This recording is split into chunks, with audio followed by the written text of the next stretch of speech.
All right, good evening, everybody, and welcome to the July 7th regular Village Council meeting. Marnie, will you please call the roll? Councilmember Steve Friedman. Hello there. Councilmember Deb Gillis. Yes. Councilmember Anna Richards. Yes. Vice Mayor Sharon Mahoney. Here. And Mayor Don Horton. I'm here. Steve is going to be joining us by Zoom tonight. He's not available in here. So let's see. Sue Wataski, will you please lead us in the pledge?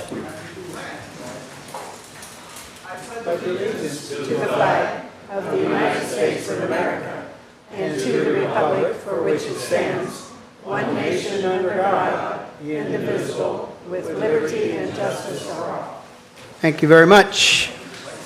All right, let's see. Council, are there any requests for deletions or emergency additions tonight? Anna? Nope. Vice Mayor? No. Steve? No, sir. All right, and Deb? No. Okay, the only thing I'm going to add on is our birthday is on Mayor and Council, so we'll wait for that. Mr. Manager, do you have any emergency additions or deletions? No, sir. Mr. Attorney?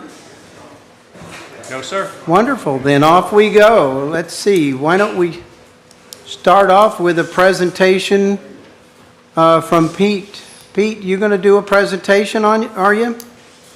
Our consultants, Mayor. Okay, very good. So we've got a representative from WSP, and you're more than welcome to come to the podium and represent. Alrighty.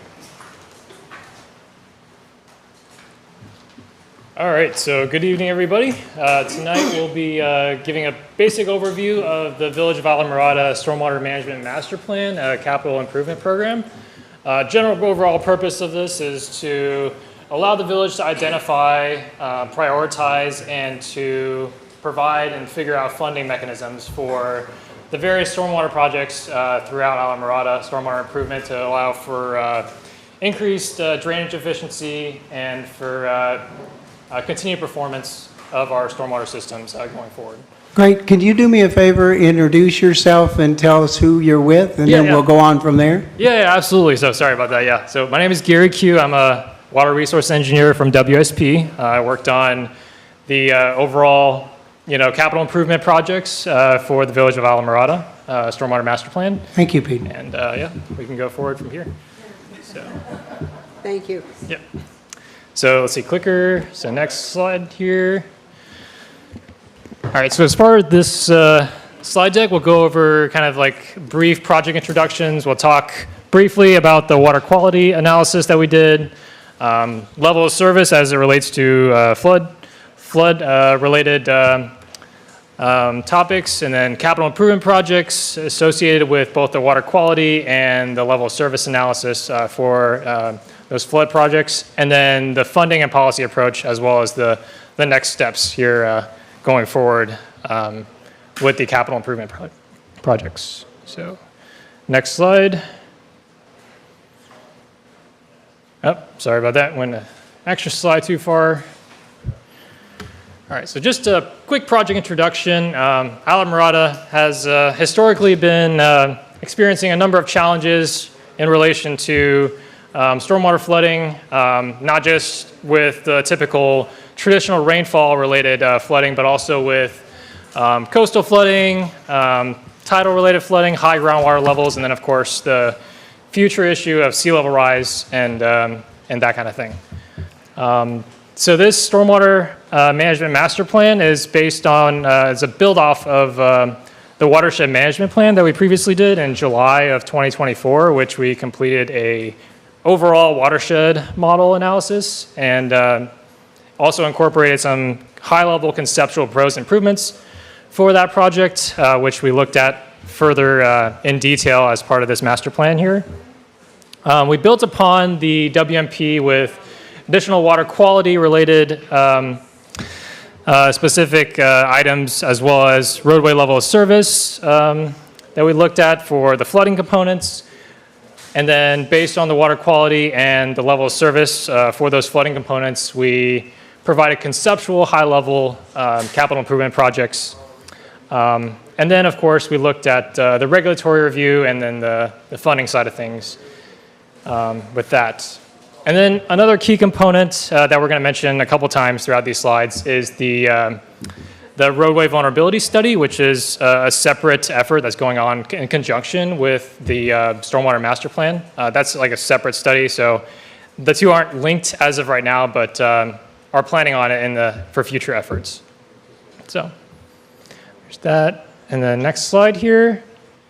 So high-level basis, we'll come back to this in the next few slides, but this is the cost snapshot for the various projects that we were assessed as part of this stormwater master plan. So the total cost for all of these projects, if they were to be all implemented, is a little less than $4 million. Total operation and maintenance, around $7,000 average, with about $42,000 in annual replacement and appreciation cost. And then just another note, just a reminder that the roadway vulnerability study is assessed as a separate effort here for that raising project. So next slide here. I'll briefly touch on the water quality analysis that we've done.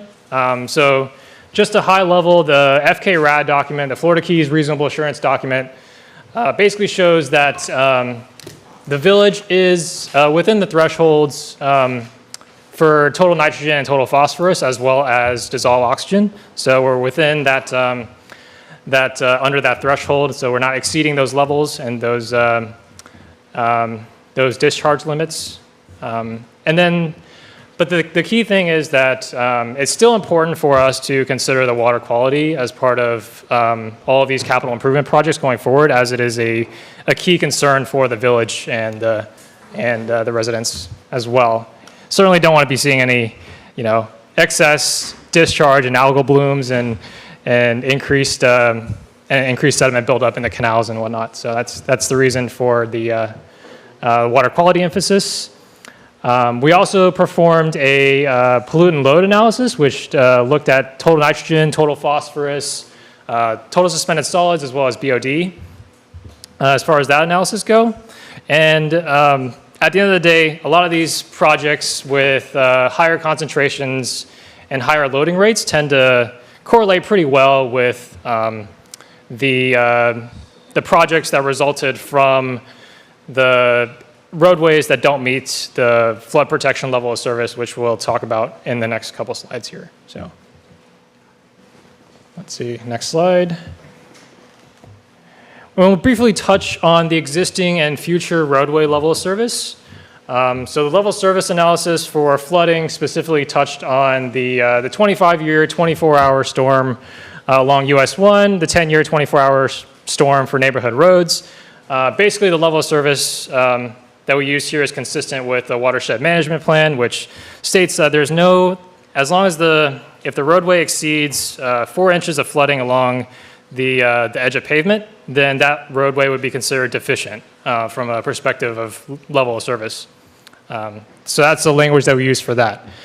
And then the results of this study shows that around 50 roadways in the 2025 scenario, so the existing conditions scenario, do not meet that level of service requirement. And then the 109 roadways do not meet that level of service in the 2040 scenario. So it's really important to consider not just existing conditions, flooding considerations, but also future implications of, higher rainfall depths, and also increased frequency for tidal flooding, and also, sea level rise components as well. So there's that. And then, of course, we wanted to make sure that our efforts provide, substantial benefit in terms of, the future for these capital improvement projects. So we wanted to consider a number of different factors, including, of course, you guys had posted the resident flood complaint database, which there was a lot of appreciative efforts there of everyone collaborating and providing feedback on the different types of flooding issues. So we definitely took that into account. As far as the number of impacted parcels, we also took that into account for those roadways that don't meet level of service. There's also the maximum flood depth that we consider, along with the the length of roadway overtopping, and the increase in flooding under the future conditions of the 2040 scenario. So all of those things conglomerated were considered as far as the prioritization of these different capital improvement projects that we will see in the next couple slides here. So, and I just want to throw a slide in here just emphasizing why the tidal flooding impacts the stormwater system performance. It's really important to consider the pending implications of rising tidal elevations and then sea level rise as well. You can see in that in this figure that as the tidal elevation rises, you have decreased performance in terms of allowing your stormwater system to have positive outflow into the adjacent canal systems. With the increasing development, you have more impervious area, which results in increased runoff, which also results in greater quantities of water, if not managed properly, could lead to continued ponding and issues with level of service there. And of course, you want to consider the backflow prevention as well to prevent any sort of tidal backflow into your system. So that's why we recommend having basically flap valves or any sort of tidal check valves that make sense for the system. So that way you don't have water, coming in as a result of increased tidal elevations and sea level rise there as well. And then of course, I added a separator in there for water quality purposes. It could be any separator. For some of the projects going forward, we had cascade separators, and then traditionally we had oil and grease separators there as well. So just something to consider as well. Let's see, next slide.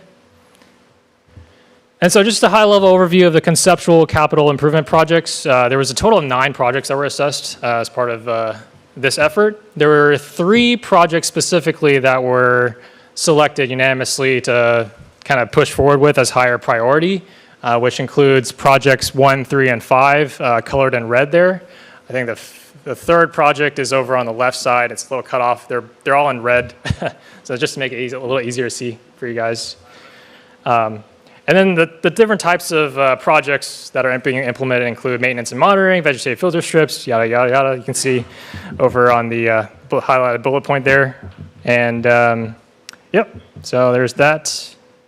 And next project or next slide there. So we'll touch on a few of these projects, 1 through 5 here, or 1, 3, and 5. So project area 1, this is along, I believe it's Royal and Palm. It's right across Royal and Palm Lane. It's like maybe 3 minutes away from here. So this is along the intersection of Old US Highway 1 and US 1, basically. So this is that little section there of roadway that receives quite a bit of flooding under the 10-year, 24-hour storm. Basically, what we're proposing is just a vegetative filter strip along that the right-of-way there, basically capturing that water, allowing that to be treated prior to being discharged into a cascade separator system, which is basically a method of stormwater treatment that's underground, basically adjacent to an inlet or right next to an inlet underground. And then after that's treated, it gets discharged across Old US 1 with a flap valve at the end of it to prevent backflow prevention. In the 10-year, 24-hour storm, you got approximately, over a little bit over a foot of flooding along the edge of pavement there, based on the modeling efforts. And then in 2040 conditions, it's even higher than that. Probable engineering costs for this, engineering and construction costs for this project is about $175,000, with about $2K operational and maintenance costs per year associated with this project. And then similarly, for project area 3, this is Upper Plantation Key area. Basically, we're connecting 2 existing exfiltration trench systems with basically an overflow pipe and cascade separator that discharges across the old highway there into the conservation property there. And then this project includes the vegetative filter strip within that median, along with a cascade separator for water quality purposes. And then, of course, got substantial amounts of flooding along those sections of roadways, especially right near where it says proposed Type C inlet along Old US Highway. And And then the total probable engineering cost for this project is about $400,000, approximately $5,000 operation and maintenance cost per year for this project. And then we have project area 5. This is probably definitely very high on our priority list. This is also in the kind of lower Plantation Key area along Palermo Drive and Venetian Boulevard. This area frequently gets hit with a ton of flooding, and it's just standing water for long periods of time. So basically what we're proposing is a series of valley gutters along with connected inlets, cascade separators, and flat valves that eventually discharge out to the adjacent canal there between Palermo Drive and San Remo Drive. You're getting about almost a foot of flooding along Venetian and over a foot along Palermo in just the 2025 scenario, existing conditions. So that's quite a bit there. And then total construction cost for this project, about $600,000 with about $8,000 of operation and maintenance costs per year, estimated basis. Excuse me. Next slide here. Some key takeaways, high level for the numbers. None of these projects exceed over $1 million individually. The projects that are most likely to proceed first are provided with a star on top, so projects 1, 3, and 5 there, as you can see. Projects 2 and 4 are monitoring projects, so there's no capital construction costs associated with those projects. And then some key cost limitations to consider, of course, just to reiterate, as previously mentioned, that the roadway vulnerability study takes into account the costs associated with raising some of these roadways. So that those costs are not considered as part of this effort, but will be considered in a future subsequent effort according to the results of that study. So going forward here's the funding structure. So the current rate for the village is about $32 per ESU annually. This equates to about $2.66 on a monthly basis. And if you were to fund these scenarios, it's most likely going to be more of a local type funding opportunity rather than some of the local grants and phasing and other types of loans and stuff like that, which oftentimes require matches. A conceptual funding scenario, which we've done a little bit of number crunching on, shows that what would be more reasonable to allow some of these projects to be implemented would be about $6.67 per month, up from $2.66 per month. This would be more in line with some of the neighboring jurisdictions. You know, we're talking Key West and Marathon, which are upwards of about $10 a month per ESU. So $6.66 is really more in line with that, and is honestly relatively more reasonable compared to some of the other jurisdictions. So there's that. And then this funding strategy conclusion slide, I think Elizabeth, who might be on the call here, might be able to provide a little bit of background data on this. So do we have any? Sure. Oh, I am here. Okay, perfect. If you'd like me to pick up just this one side. What we did was look at, from a standpoint of local control and funding capacity, the recommendation that you evaluate your ESU, that it could indeed need to reach that $80 per year. That was the $6 number that you saw on the previous slide. But annually, to be able to evaluate your cash demand. So we looked at current cash flow, we looked at the phasing of a spending plan for implementation, and certainly to encourage that grants and grant opportunities be sequenced into the process of project implementation. Local revenue really is an effective driver for implementing these. These are not significant dollar projects in comparison to what we typically see in the grant world that you would pursue. But we did look at that, and we provided some significant background on how to proceed. We know that in order to move forward with local funding, you're going to want to do some amendment to your current rate authority and rate resolutions on an annualized basis. You can go to the next slide. All right, thanks. Elizabeth. We have our policy approach slide. Aaron, do you want to touch on this slide? I can give a brief Sure. overview if you, okay, go ahead. We know that you're in the process of updating your comprehensive plan now, and so we suggested broad language that would incorporate current and future flood risk into the level of service for stormwater management. We also looked at Division 30 of your code, and just to be clear, these are recommendations from the consulting team at this point. We've discussed them with staff, but there may be some more work to be involved with the adoption of some of these policy recommendations. So what we have done is made those detailed recommendations about how to incorporate tidal flooding risk into the design of stormwater systems to maintain system performance. One thing to note right now is that your entire stormwater design regulation and assessment program are focused around rainfall only driven flooding, which is going to be more and more compromised over time as tidal flooding increases. So we have proposed some elevations for design parameters for stormwater services that are for residential properties, other development that's not discharging to a tidal water body, development that does discharge to a tidal water body, and for village critical infrastructure to account for these increases in tidal flooding, but also the importance of the system to the overall functionality of the village overall. Next slide.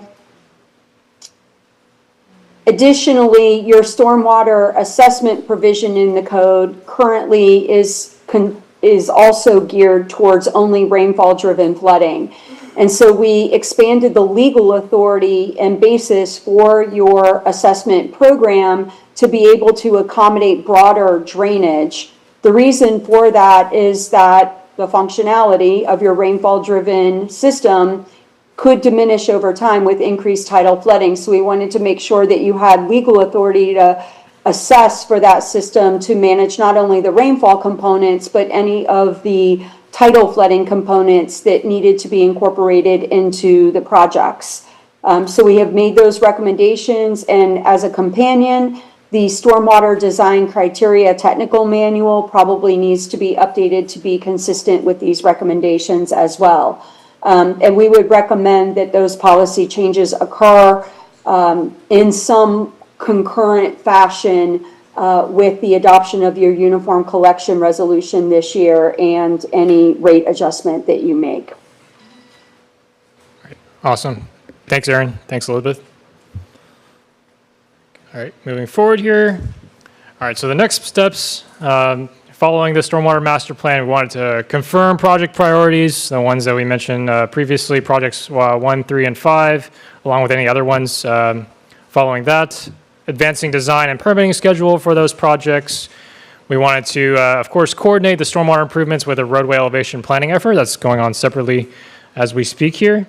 And then, of course, evaluate funding strategies and complete any potential ESU rate increases analysis going forward here. And then return with refined costs and options going forward as well. So the recommended key dates and actions, we wanted to coordinate annual uniform rate resolution sometime, probably August of this year. And then, of course, update the stormwater management criteria, Division 6 or Division 30, and the stormwater assessment updates, Article 48, hopefully by December of this year. So with that, does anyone have any questions? Council, any questions? Nope. I guess not. All right. Thank you, guys. Thank you very much, Peter. All right, let's next to move on to FKA transmission project update. David? Yes. Welcome. Evening, Council. Stepping in for Aaron again. And hopefully we only got a couple more of these to go. All right, the team's the same. I've seen it a few times. And this is a big update because 5 of the 6 connection points have been completed, And the last one is currently being completed this week across the street on Old Highway. So that one's expected to be completed at the end of this week. Water is flowing through the new 36, and it is now flowing from the 36 to the old 18 as we interconnected with that, and through the 32. We will have some transmission main flushing or some routine samples being taken over the next week and then even possibly into the next month as FKA gets everything buttoned up and make sure that we have that last connection. And then for mini season, any work during the day that's on the road will be paused, DOT blackout, so shouldn't have any traffic implications from this project during mini season. And, okay, so that red circle down on the bottom of the screen, that is that last connection point, which is across the street from here. The traffic impacts that we expect from this, you've already seen. They don't expect to change any of the MOT from what was set up today. There was no traffic impacts as far as I was aware. No anticipated impacts to water service. Everyone will have water service, has it now, and will have it through the entire connection process. There's no businesses there to maintain access to, but we're going to continue to do that even as we do all the restoration and the paving. And then that's the last phase. So you may have seen some of the concrete curbing cut out in Tavernier. That's part of this project, restoring that. And then through July and into August, they're going to be doing the final restoration and the paving. So we've seen this all the time. We are now basically at step 9.99 as we are just about to do the last connection point and be completely into the final cleanup in the project area. So after July, or the rest of July, all you should see is buttoning up, cleaning up, paving, getting this back to the way it was before, and hopefully no one will have any idea we were there except for your water is a little bit more consistent. And that's it. Thank you, David. Council, any questions? I have one. Okay. When you spoke of mini season, you said specifically during the day. Are your crews going to be working at night during mini season? There's no anticipation of having any crews working at night, but I did talk to the contractor before this, and he was just clarifying that the DOT blackout period is during the day, so there is a very, very, very small chance that they may do something at night. But knowing the subcontractors that would be working, none of them want to work during mini season, so it would be an absolute last resort. Okay. And then even if there is anything going on, it's going to be way off the road. But for the next 2 months, do expect to still see guys out there with the bright vest and some possible cones as they wrap up this project. Thank you. Thank you, Deb. No problem. Guys, nothing? I got a question for you, David. We had quite a bit of expense on pump out of a line that was hit over by the high school. Mm-hmm. And maybe I should be asking AJ or Ron, but we're almost done with this project. The contractor is going to move on. Has a reimbursement been made for the cost that we had on that spill and the removal of the effluent? Do you know? I do not You know don't if know, any okay. reimbursement has been made. Ron? Mr. Mayor, I requested AJ to tally up the cost. I was there the night that I saw the truck spill into Key Largo. Yep. The amount of cost is about $120,000, obviously significant. So this past week, we got it all together and sent it out to the contractors and to Aqueduct. So they've received, and John reviewed it, so they've received our request for reimbursement. We have not been contacted as far as their response yet. At least I haven't been contacted. Okay. AJ, and you're following up on that with them? They've received? And I'll take note of it. I know we're at the end of the project, so we're wrapping up, closing Yeah, I the don't want this guy to project go back and to Kentucky or Alabama or wherever the heck he's from and not make good on the cleanup that we had to do for something that we didn't do. Yeah, I can assure Certainly you had that that if that was sent responsibility. over recently, the FKA team will look at it, take a look, and definitely provide a response or get it taken care of to Thank make you sure very that we much, close it out. David. Thank you. All right, let's see. On our agenda, we had a presentation that was going to be from Dr. Steve Davis of the Everglades Foundation. I've been trying to get the Everglades Foundation, I'm not advertising for them, here to do a presentation for several months. Of course, I know that Steve is really interested in that, and so, and he's not here.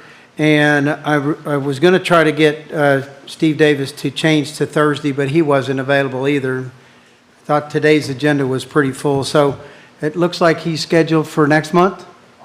In August, okay. So we will have a presentation and an update on the EAA and the Everglades Foundation in August, at the move to the August 20th meeting. So we're at Mayor and Council Communication. Anna, do you have anything for tonight? Vice Mayor? Deb? Steve? Nope, nothing for me. Okay, good deal. Then what I'm just going to do real quickly is try to go through our staff birthdays, because we had quite a few, and I want to wish our staff happy birthday. So we've got Joe Carmente, Alexander Hernandez, Mike Hernandez, Elisir Rigoris, Alicia Moat, Ralph Salvatore, Michelle Gugier, Frank Muhlenberg back in the corner over there, and we had Keith Engelmeyer, Alexander Franklin, and Charlie Mather. So happy birthday to all of our July birthdays. Oh, did I miss somebody? You know what I did? I missed Sheila. She's got the same birthday as me on July 2nd. So happy birthday to all of our staff. Huh? That's And okay. you I missed missed me on you. purpose. I don't need any more. Yeah, I know. That's it. All right. Moving on. Now we got something happy out of this deal. Village Attorney, Village Manager, do y'all have an update for anything? I do not. Okay. Nope, nothing from me. Welcome back, by the way. Thank you, thank you. Hope you had a good time away. I appreciate it. Okay, good deal. Now, why don't we open it up now to open public comment? This is comments on anything that's not specific to the agenda tonight. Marty, do we have any people signed up for tonight? Yes, sir, we do. We will start with Jamie Engel. Hey, welcome. Jamie, I'm sorry. Yes. Welcome, Hey, Jamie. Thank you. First, I want to say thank you to everybody who worked so hard to put the holiday event together this past weekend for Independence Day. It was so much fun. We were out on the water watching the fireworks, and it was great. So thank you. And I know there was a lot of stuff going on at the park itself, and I heard it was so much fun. And I saw Don and Anna in their red, white, and blue, which was fun. Also this weekend, I took my granddaughter to the playground, the new playground at Founders Park, and also the one over in back of the library. First of all, they're both beautiful, so this is not a complaint about the playgrounds themselves, but what we noticed was it was so hot, so hot. All the kids were like, didn't want to touch the ground. We went to Founders actually on Friday around 11 o'clock in the morning, and you could not step on the area where the sun was shining, and a lot of the equipment was really hot. And there was only one swing that we could put her on. She's a year old. That was, for her to be able to use. We went back later in the afternoon, and it was cooler, but not very much cooler.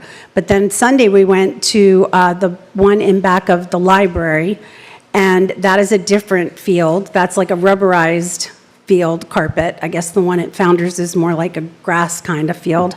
And that one, we couldn't find any shade really to do anything with. It was terrible at 3:30 in the afternoon.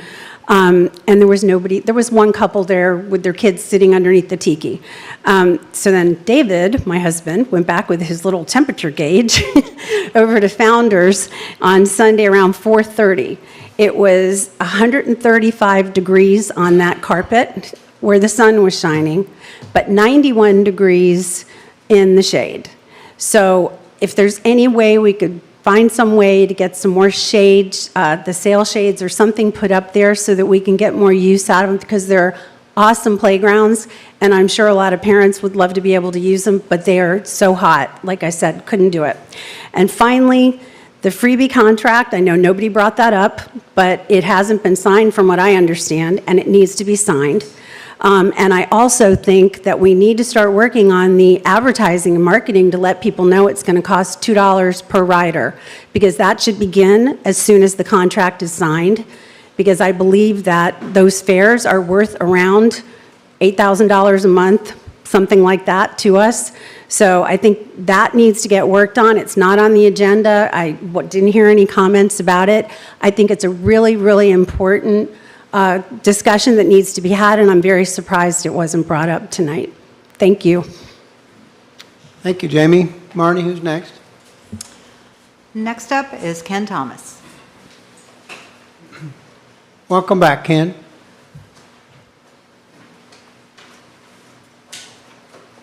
I'm Ken Thomas. Before I begin, I want to, in honor of our 250th anniversary, thank all of our veterans for their service, especially my Uncle George, who died in 1944 on the Pacific island of Morotai, preparing for the invasion of the Philippines with General MacArthur. The decision on Anglers Reef has been made, construction's begun. They should erect a monument there, thanking the former mayor, now vice mayor, who at the 12/12/24 land use meeting declared she was the one working with their HOA on that project. That monument should also thank the two council members supporting her, but note council members Gillis and Friedman for courageously opposing it. The parking lot will be a lasting reminder of how Village Council should not benefit special interests. Anglers Reef has probably received more special treatment than anyone. They were allowed to squeeze in 52 homes instead of a max of 47. They were given a 600-foot right-of-way in front to build a privacy wall. Council first agreed to pay $500,000 for the right-of-way parking, but later agreed to lease it for a sweetheart $1,000 monthly rental.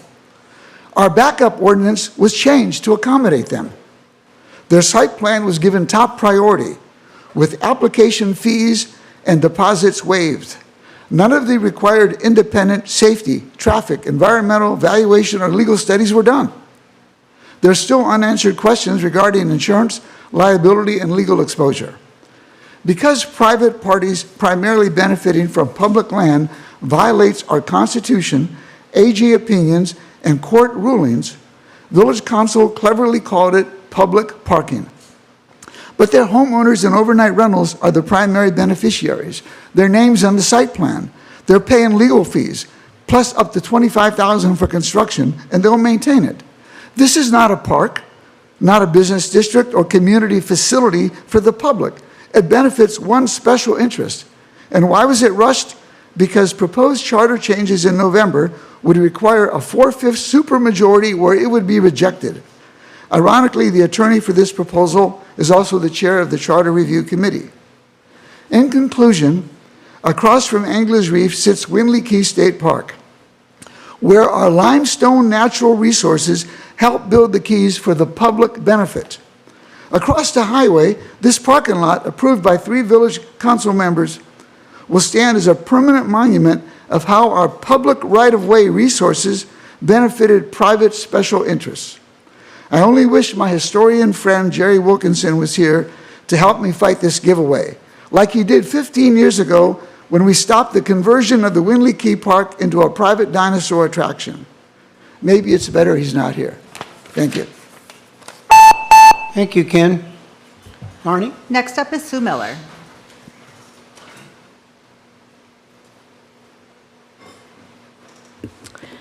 Sue Miller, Laura Matacumbe. I think it's warm in here. Yeah, it sure is. I guess that's your way of getting us to speed up things. I was concerned about freebie. I think that you passed a resolution in June to get us started with a new contract with $2 fees to help reimburse or to help reduce the taxpayers' debt. And I think that needs to happen as quickly as possible. It's a budget issue. It's $8,000 a month that we're not collecting. And it's, you just put out an RFP that was supposed to be started July 1st. I think we're past July 1st. And I've heard quite a few excuses on why things haven't moved more quickly. And frankly, I think we all get tired of excuses on why things don't happen. I'd like to see some reasons why things do happen. And I think that if we're not going to have a contract, I don't know why it takes this long to have a contract. Freebie submitted a proposal. It's a simple matter of putting those parameters into a contract and getting all parties to sign. And I don't know why that hasn't happened. And it's really a problem to every taxpayer. We've had several workshops, which I thought were excellent. And you all heard a lot of ideas on how the system could be improved for the riders, for the taxpayers, and now, where is it? I don't understand why you approve something in June and it takes how long to get a contract signed and to start collecting the $2 fees. It's past time. Thank you. Thank you, Sue. Marnie? Next up is Lisa Graber.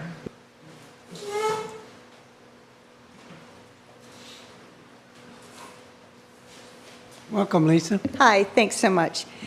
We're asking the city council to perhaps go to the village and ask for clarifications on a few questions that we've had for 5 months with the city. We've asked specifically their interpretation of a few things, and we've asked for exemptions, provisions, the code, or the legal authority for which they've determined, and they've never given us those answers.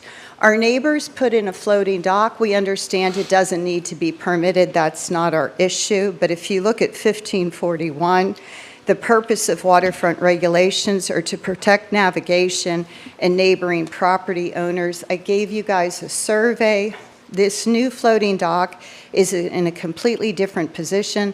It's blocking 2 of our riparian corridors, and it's in a totally different footprint of the lift that they had removed. When we went to planning, planning said, we don't care about the safety, the navigability, or your property lines because we didn't permit it. They're allowed to do it.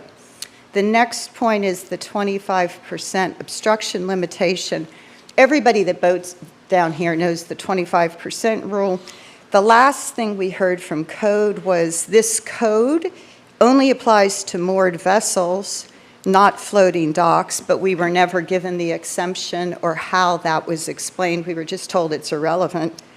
Yesterday, our kayak lift launch was permitted with 2 exceptions. It said it's not allowed to exceed 25%, which is the rule, and it's not allowed to cross a property line, and it's 5 by 2 feet. So there was a rule for that. The third thing is the side setback requirements. There's a hardcore code of a 5-foot setback from property lines. If you look at the survey, it's over 2 feet. The dock is 39 feet long. So not only does it not apply to the 5 feet setback, but it exceeds the property line by 2 feet. And they said that doesn't matter. And then the last thing on 1547B, the 10% dock width. The canal is only 39 feet wide. So the 25% rule, their dock is 11.8 feet wide. That's 30%. It's not 25%. And this part, the 10% of the dock itself, if you follow the 10% rule, it would be a 4-foot dock, and it's almost 12 feet. We just want the village to explain to us the definitions, exemptions, legal authority, how they're saying a floating dock is exempt from everything that is hurting us. That's all. Thank you. Okay, next up, we have Mr. Wishmeyer on Zoom. Okay. I do not appear to have the ability to give him the permission to speak. If Frank could fix that in the back, please. Thank you.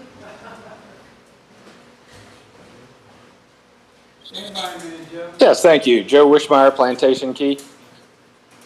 I want to thank some of my fellow residents for sitting up on the dais with myself when we were discussing the freebie contract and how to add things that would benefit every resident in the community. I was somewhat shocked to see that there wasn't very many people from the public that showed up. Unlike when freebie was talked about not being renewed at all, the community room was excuse me, packed with people. I would hope that more of the public would get involved in some of these situations and contracts that we definitely need to all be a part of. I wish it would be on the agenda so that the public could actually discuss it and some of the changes that we suggested and some of the good ideas that came up. The same thing is going to apply with the budget. Budget season is coming up, and I know that tonight you're going to discuss about a millage rate, but not only that, but when other items come up about the budget, those who care about how their money is spent need to show up to these meetings and show their support. I thank you for the time. I'm a little under the weather here, so I'm going to stop it at that. Thank you very much. Yes, Tom Raffanello is also on Zoom. Okay, go ahead, Tom.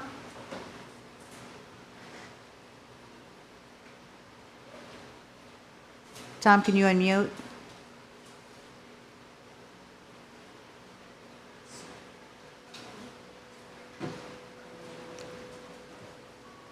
You're still muted.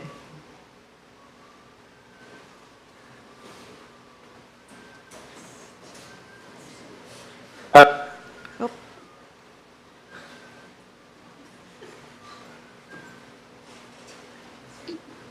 Can you hear me now? We gotcha, thank you. Okay, sorry, I had to have my daughter help me. I'm not very good with handhelds. And Tom Raffanello, Isla Mirada. In my experience with contractors and selections, just a thought, if an individual or a company gets selected, the parameters that led to their selection shouldn't change. And if they want to renegotiate them, then the entire process goes back to square one. If that's what we have going on, where they're going to be changed, then I think good business practice and common sense should send us back to the drawing board so we can take either the second person or they can decide to stay with the original proposal. Thanks for your time. I appreciate it. I'm going to assume he was talking about the freebie contract. He didn't say what he was talking about. Marnie, is there someone next? Nope. Okay, we still have open public comment. Is there anyone else that would like to speak? Let's see, Ron? Yeah, I want to give an update because things were happening as we were talking, so if I could have a minute. Yeah. Okay. Since the meeting started, John, our village attorney, and I were on the phone all day today with Jason Spiegel of Freebie, and we were going back and forth to try to finalize it, and I think we came to an agreement today, so we do have a contract. In answer to some of the questions, we sent it to him last week, and he was out of town. He got back in yesterday, and when John came in today, we've been on the phone with him back and forth, sending different versions. The reason for the delay was we were trying to make sure that whatever Freebie is in the contract complied with their responses to the RFP. And so we believe now we do have that. We have a document that's ready to sign. I think there's one scrivener's error, but I think we do have an agreement with Freebie. And we do want it. The reason why we're not implementing the $2 right away is that we had discussion with Freebie about educating the public or getting the word out. But that will be a decision I'll bring back next month to the council as far as when you want to implement the rider fee. We had some questions about what the net revenues were, et cetera. And once again, I appreciate John's input today from the legal perspective. I didn't bring it up tonight because it doesn't really have to come back to council for the contract. But we'll have to come back, I guess, for the implementation of the rider fee. So I think I'll defer to John as far as from a legal perspective. We sent it to our grant person to see if it was okay with our DOT grant. Apparently that's okay too. And so we made some changes that benefit both the village and Freebie with some public input. So All right. I should have it available tomorrow if anybody wants to see it. I want to make sure it's the final version before we release it, but I think it was a good compromise, and I'll defer to John if he has any other further input on it. Thank you, Ron. Vice Mayor? I didn't bring it up because I was waiting to see what you were going to do about Freebie. I don't really think we should wait another month to start doing what we said we were going to do July 1st. I know you have your reasons, but it's very irritating that we voted on something, the direction was given, and it just wasn't done. And I don't want to wait till next month to give you directions to start this now. You're costing the taxpayers money is what you're doing. Because whether anybody realizes it or not, Freebie came in at $600,000. It's a lot of money. And the grant's $265, $275. So now this is on the backs of our taxpayers. And I don't accept your reasoning for waiting. Sorry. Ron? I'm more than willing to, if the will of the council is to implement it as soon as possible. That's certainly, we thought it would be good to implement it after some notice to the public, but we can implement it, I assume, according to John, as soon as possible. So I know we had a back and forth that with Jason, but if you want to implement it right away, I think we can probably move on that. Deb, do you have something you want to say? Yeah, I don't mind implementing it right away, but at the same time, I do think we need to give the public notice and to figure out how we're going to do the cash part of it. If they have their credit cards, that's already figured out, but understand that there was some discussion about the wallet. I don't think it's being called a wallet now, but that portion of it. If that's not figured out, I think there's a lot of people out there that wouldn't know that they need the money in their pocket when they write. So I think there's some communication, but I'm willing to start it as soon as we can get that notice out to the public. August 1st. Thank you, Deb. August 1st. Karen? August 1st. That's 3 weeks. Do you want to, what I would say is, I would recommend a motion to direct to start the $2 fare on August 1st. That way the manager has formal direction. I would ask before that motion is if that's enough time to finish working out that portion of the contract and how it will be implemented through the village, the money. And notification to the customers. How is that going to happen? Ron, will you have enough time? I mean, it's already in the contract. Do you have enough time to make sure that we've got plenty of advertising, that we get the word out to the people? You make sure that it's in your weekly newsletter, and we can institute that. Yeah, the complicating factor has been the cash. We've had back and forth on that about how to implement cash. At this point, the contract doesn't cover the cash because we had a problem with Freebie Collective, where they have to come to Village Hall and do it. Yep. And at this point, we didn't include it because it's better to just continue with the credit cards and we'll figure out any details on cash. But if you want to implement the $2 fee, August 1st, as far as I can tell, once again, John was on some conversation with Jason I wasn't involved in, I think it's doable. We were just trying to give it a lot of advance notice, but if we want to implement it right away, August 1st, I don't see an issue with that. Vice Mayor, I'll entertain a motion. I still have a question. So you're saying that we will not, once we implement this, we will not be taking cash anywhere so that they can get a, I don't know what to call it, a debit card, some kind of card that they can use in the cars? Or is that what you're saying? As was pointed out earlier in public comment, there has been a lot of back and forth, and I didn't want to delay the contract anymore because we're past the June 30th expiration. So the cash part is still ongoing. It's not part of the contract. We can still do it because obviously if we want to take cash, the problem is at the Village Hall, there was some concern about us accepting cash and how we would count it, and then Freebie didn't want to collect the cash. Well, you don't want to collect it in the Right. cars. So You don't want the to collect details it on the in the cash cars. payments are out there. Could I make a suggestion in Thursday, since we don't have a packed agenda? You tell us what's in the contract and we can work through it then, because it was my understanding there's no cash. So, I Well, like that. We've got between now and Thursday to hash that out. But it's not that I don't, it's how we get the customers that would pay cash a way to use Freebie. John's got his hand raised. So there is not a cash component that's available under the contract, but there is a user profile that Freebie has, so they can go in and purchase credits for that, and I think that's also how the local vendors, the local hoteliers could purchase vendor credits if they want for users, could then go into that profile. So there's the ability for somebody to pay with a debit card, but we're not involved in the cash component of that So transaction. between now and Thursday, you come back and make sure that even if somebody doesn't have a credit card, they can use Venmo or a Cash App or something like that, and that we can put the word out and institute that, because there's more than one way for those folks that may not have a bank account and don't have cash. They still are using a Cash App or a Venmo or something nowadays. So there's a way to do that for sure. So why don't we? Is Thursday long enough for you to get that info? Okay. Why don't we do that Thursday, and then we'll entertain a motion to, very good. That's good? Yeah. All right. Deb, you're good? Yeah, yeah, I'm good till Thursday.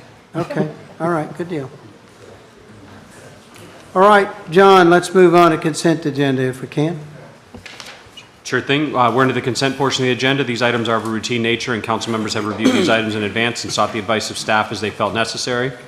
There'll be one vote on the consent items, which today are items tabs 1 through 3. If anyone would like to pull an item from consent, he or she should state so now. Council? Deb? Nope, sorry. Mic's on, I didn't Go know. Okay, let's move on.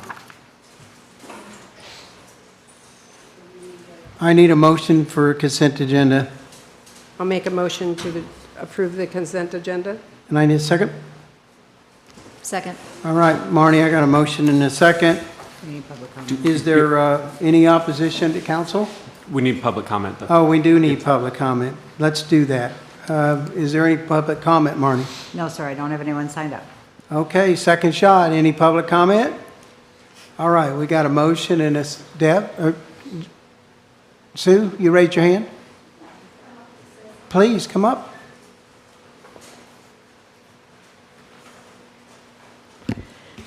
I think we all know how, Sue Miller, Lower Metacumby. Thank you. I think we all know how important it is to have air conditioning in the Florida Keys, especially in the summertime. And I'd hate to waste $24,000 to put screens in windows that will never be opened. Thank you. Thank you, Sue. Okay, so I got a motion and a second. And Deb? We're not supposed to do back and forth. I'm not sure that it's not code that you have to have screens in windows. I'm sorry, what? I'm not sure that it isn't code that you have to have screens in windows. There is no code that you have to have screens in the window, no ma'am. There's not. Well, you can get written up for having torn screens. So, whatever. I'm just trying to respond. That's okay. I'm good. There's a motion and a second on the table. Is there any opposition? Hearing no opposition, motion carries. That's the end of the consent agenda. John, we've got resolutions coming up next. Yep, we're in tab 4. Tab 4 is a resolution of the Village Council of Islamorada Village of Islands, Florida, declaring the proposed millage rate for fiscal year 2026 to 2027, establishing the current year rollback rate, and the date, time, and place for the first and second budget hearings as required by state law. directing the finance director and village manager to properly file the certification of taxable value via E-Trim, directing the village clerk to transmit this resolution to the Monroe County Property Appraiser pursuant to the requirements of Florida statutes and the rules and regulations of the Department of Revenue of the state of Florida, and providing for an effective date. Thank you so much. We got a presentation. Hattie, are you coming up to talk? I'm sorry? Ron's going to handle it. Ron. Mr. Mayor, Council, as you know, every year we have to start the budget process with this meeting tonight. We have to set out a proposed millage rate and then go from there. Last year we started 3 mills. We knew that wasn't the final. It ended up at 2.65. So tonight we suggested starting at 3 just because that's what we did last year, with the intention of having it lowered. But until we get some budget numbers in, it's hard to know how much we're going to need to operate. We do know some certain costs are going up. We know that the next item is from the Sheriff's Department, and their contract's going up by $200,000, for example. The firefighters have an increase that's built into their collective bargaining agreement. We have insurance costs. We anticipate about a 10% increase in our insurance costs. We have FRS, the retirement system. We've not yet received their increase. And we have other CPI increases in some contracts like solid waste. Point being that we know we have some increased expenditures. Now, to balance that off, that's the bad news. The good news is that our tax rolls went up, and we anticipate a higher value to multiply the millage rate against. That'll probably offset as it was last year by these increases. So for tonight's purposes, what we want to do is just start at that millage rate. We have 3 budget workshops next month in August, and then at least I think 1 or 2 budget hearings in September. So we have a long process before we get to the final budget. I've asked our staff directors to identify cost savings. I've already decided we'll probably have at least 2 or 3 things I'm not going to, the vacancies we're not going to fill, for example, or reorganize. So we're already looking at cost savings, but it's early in that process. And once again, we have some outstanding costs that we don't yet know what they're going to be, like the FRS increase. But we are anticipating some pretty good cuts in the existing budget. And once again, that we anticipate the millage rate will go down significantly, but not necessarily tonight. It's the will of the council. Once again, once you establish tonight, you can only go down, you cannot go up. But I think the 3 gives you a lot of cushion. I know, and talk to some of the members, they're not comfortable with the 3, so I think as long as we're close to the 3, that's a good starting point. So I'll be happy to answer any questions. Sharon, did you have anything you want to say? Nope. Nope. Anna? Anna? Nope. Deb? How about if we take public comment before we go any further? You want to do that first, guys? Sure. Okay. Marnie, is there any public comment on this item? Yes, first up is Henry Rosenthal. All right. Henry?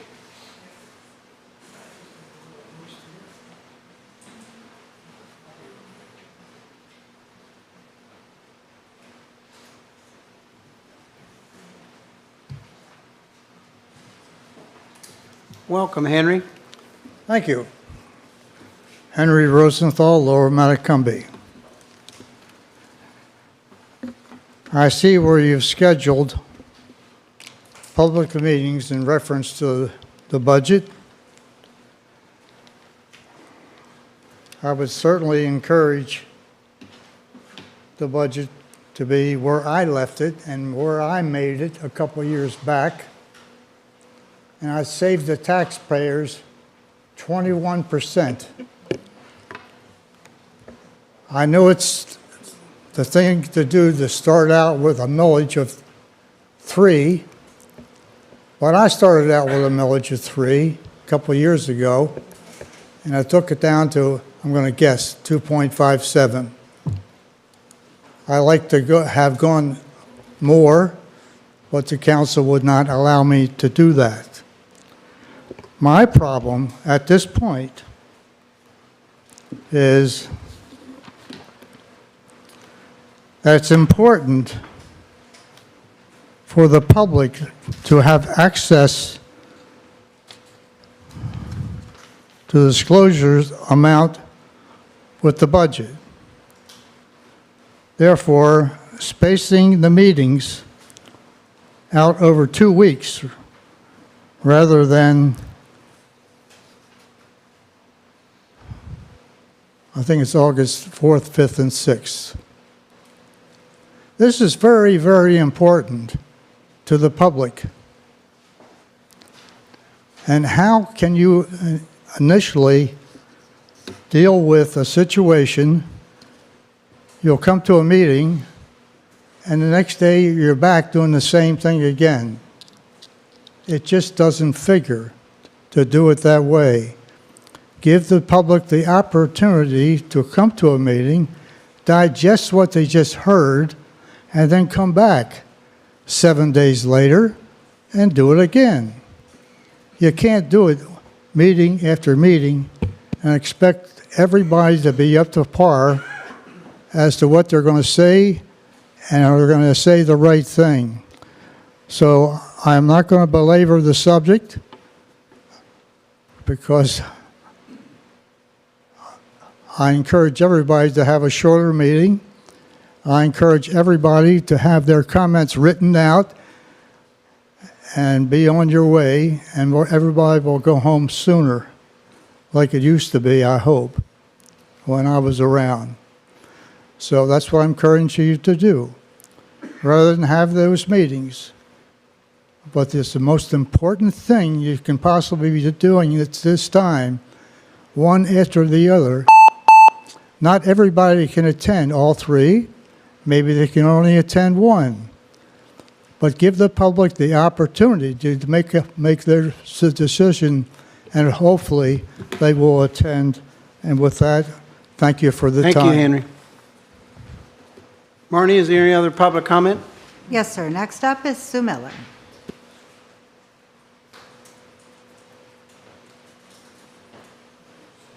I'll go back, Sue. Sue Miller, Lower Matacumbe.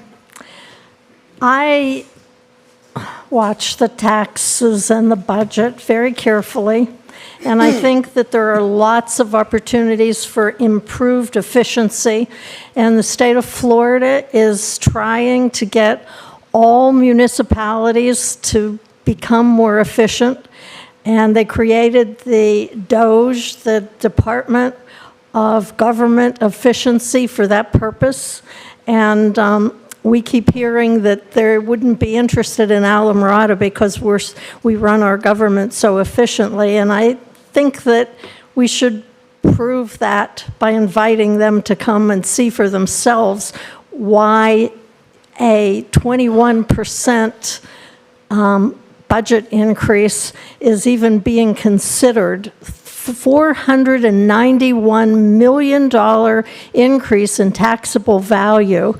And that should be more than enough to give us a significantly lower millage rate. And when I hear that we have solid waste, we have wastewater, all of those are in addition to the millage. The millage rate doesn't cover the special assessments that are at the bottom of our tax bill.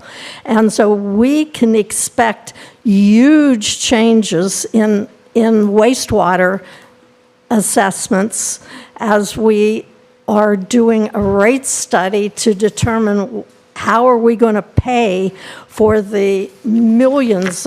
I'm honestly expecting a $10 million fix for our wastewater system, and that doesn't come out of this. And so when I hear, oh, we need extra money just in case, solid waste is an assessment, wastewater is an assessment, stormwater, we just had a report on stormwater, that's an assessment. All of those things aren't involved in this. I think that we have shown historically that we can find loads of things that can make our government much more efficient. When we first had our problem with wastewater, the engineers told us it was a $2 million problem. Now they're telling us it's an $8 million problem, and it's because we didn't fix it a long time ago. The same thing with the swimming pool. It leaked for many months before we decided to fix it. So I think we can be much more efficient. Thank you. Thank you, Sue. Okay, next up, we have Tom Raffanello on Zoom. Okay, go ahead, Tom. Can you hear me? Yes, sir. Very good.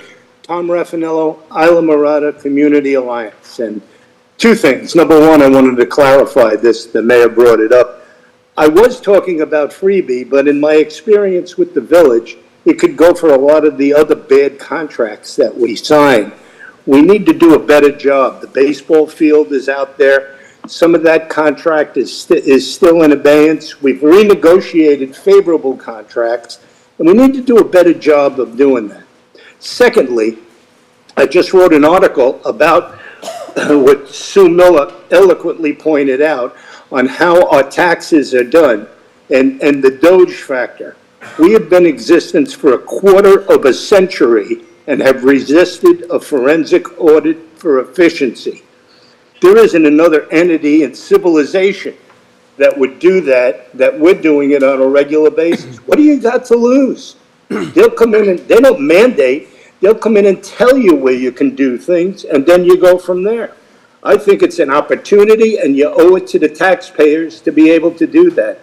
Take a look at the article in the ICA newsletter. It spells the numbers out specifically, and it can do nothing except inform the citizens as to what's going on. And as far as what Henry said about the budget process, I've been involved in many. It's much too short. It's pro forma. Get out, line by line, explain it, and it takes as long as it takes. It doesn't have to be Chinese arithmetic. Get out there and do it so everybody can understand it. I appreciate the time, and thank you. Thank you, Tom. Okay, next up, we have Mr. Wishmeyer. Okay, go ahead, Mr. Wishmeyer. Yes, thank you very much, Joe Wishmeyer, Plantation Key. Many, many years in a row, we have been promised transparency and going over the budget line by line to try to streamline some of the things that have gotten out of control, literally. Even though we keep getting promised, we even had budget committees that made lots of excellent ideas. I think that especially now with the way that inflation is and all that, I think we really need to pay real close attention to line by line items and see where we can actually cut and not hurt our service. So please make sure that you try to do that. And I believe that, like I said, we had a committee in the past that were making very, very good suggestions as well. So that might also be a way to go. The last thing is, I know that especially about the wastewater, I'm still waiting to see what happened to this company that was going to go over the EDUs, which is going to be part of our budget, to find out how many of them are not being, how many businesses are not being charged the proper amount for the EDUs that they have on their property. That's just another example of how we need to make sure that we get together on this budget and streamline it. Thank you. Thank you, Joe. Marnie? Nope, there's no one else. All right. Second bite at the apple. Anyone else like to speak on the? Nope. All right, public comment is closed.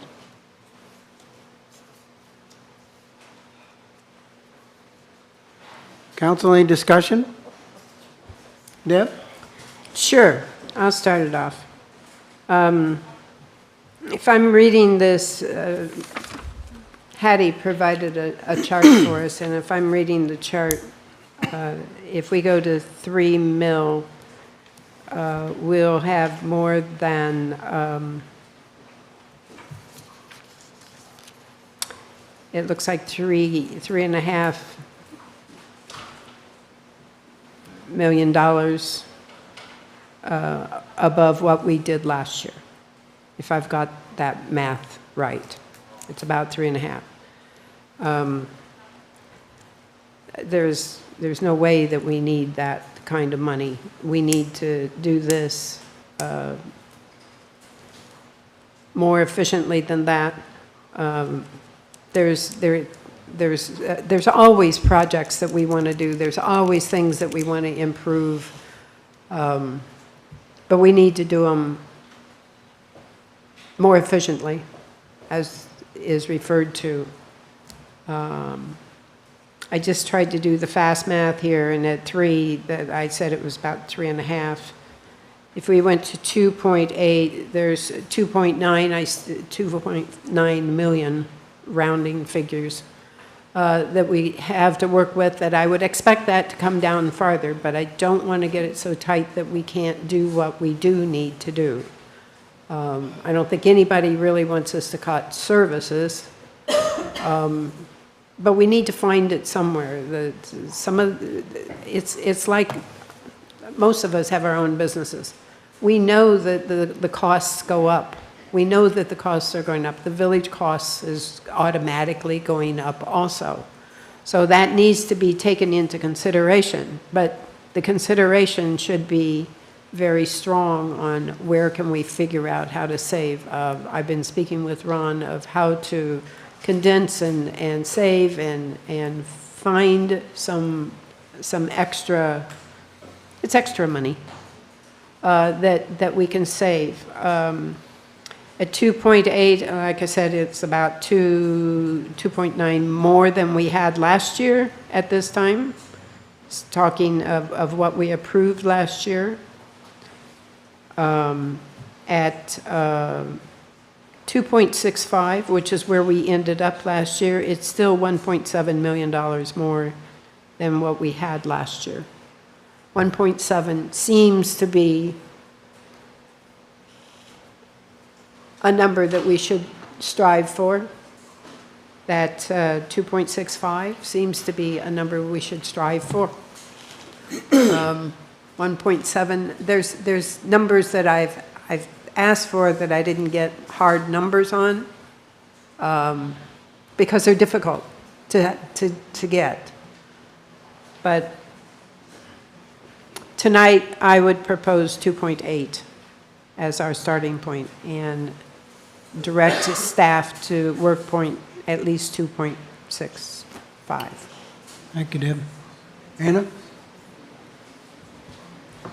Well, surprisingly enough, I was at the same number as you were. I was going to be at 2.8, and I've already had many discussions with Ron also to work really hard to condense and save and figure out where we're going to cut things to get back down to try to at least match last year's numbers at minimum.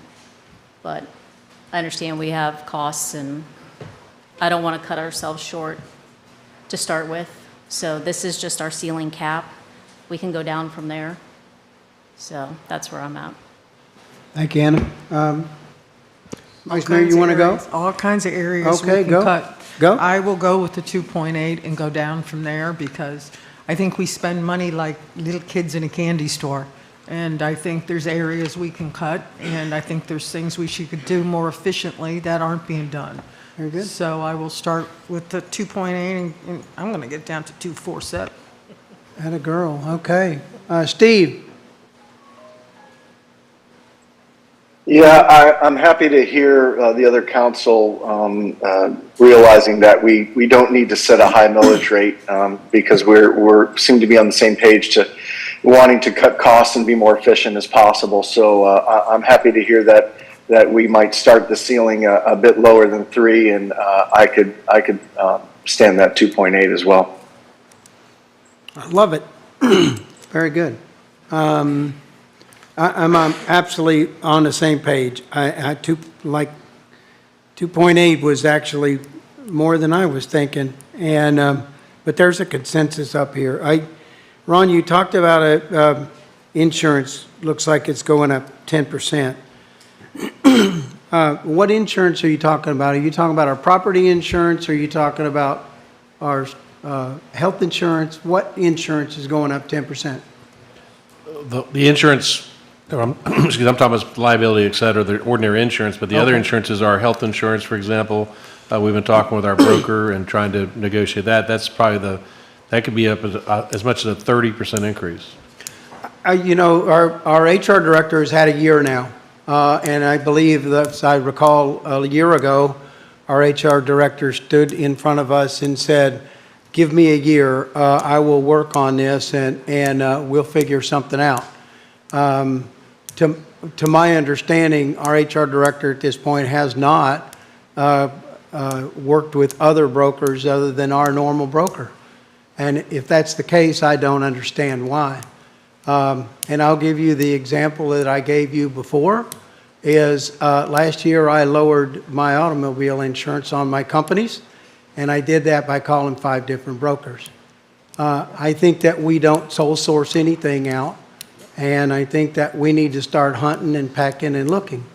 I think that we learned from the committee that Joey Wishmeyer talked about last year that the sheriff, the amount that the sheriff charges down in Marathon is less than the amount that they charge us. One of the rationales behind that was because we have more seasoned deputies that work for us, and that's great for us. But at the same time, if there's a probie or a younger one that we can bring on board, and our good sheriff's department can teach that younger person proper policing like what our police do, then that ends up saving us some money. So I think that I agree with the other council members that are up here and Steve who's zooming in on us that there are ways that we need to start digging into this budget, and we need to figure out how we're going to how we're going to cut these numbers. And I think setting the bar so high at 3.0 just is not the way we budget at our own house. We budget at our own house by how much we're going to make in a year, and then we figure out how we're going to be able to survive that. And I think that government has a terrible way of saying, well, how much do we really want to get so that we know how much we're really going to spend? And I don't think we should do that. So I think we should hold the feet to the fire without hurting anybody, without hopefully losing any staff, that we start off at the 2.8. So, Deb, you got something else you want to say? No, I agree with the 2.8. I was just going to give what I think is some guidelines on that. And we can either do that because staff does need time to work on this and figure it out. I really don't have a desire to not give staff some kind of raises, something.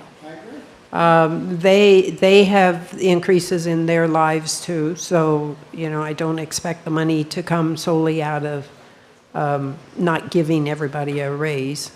I do believe that I would probably suggest some kind of split like we've done in the past. We used $100,000 salary as a point in the past, but it wasn't. I don't think it's the right break now, but there is a break where that might be. I think we need to look at consolidation. I think we need to look at how do we make I was just talking with somebody about AI and how it has to be reviewed. It has to be reviewed. You cannot just turn it over to AI. You cannot do that. But it speeds up the process and it minimizes the hours. So maybe in the right departments at the right time, those are some of the things. I believe that we should try to hold the number of people that we have where we are, if not reducing them by shuffling people. And in some cases, you may have to this sounds like I want you to release people. I don't. But I'd like to see more of the stair-step system in place where this person is really overqualified for where they are, and we move them up, and we find that lower position is not an essential position. Some of the positions that we have open may be essential, that we really need to have that position filled, and maybe we don't have anybody qualified, but maybe we have to shuffle through nutrition, keep the numbers the same in order to fill that more more essential position that we have. Those would be some of my guidelines.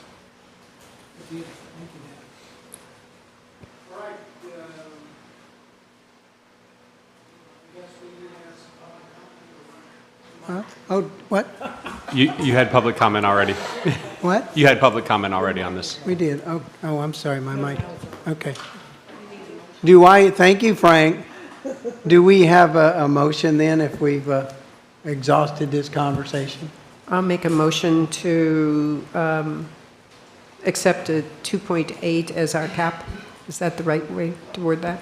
Yeah, it would, motion to approve with the amendment of, to reduce it from 3.0 to 2.8 mils. What he said. Okay, do I have a second? I'll second it. I love it. Arnie, will you call the roll on this one, please? Just typing the motion.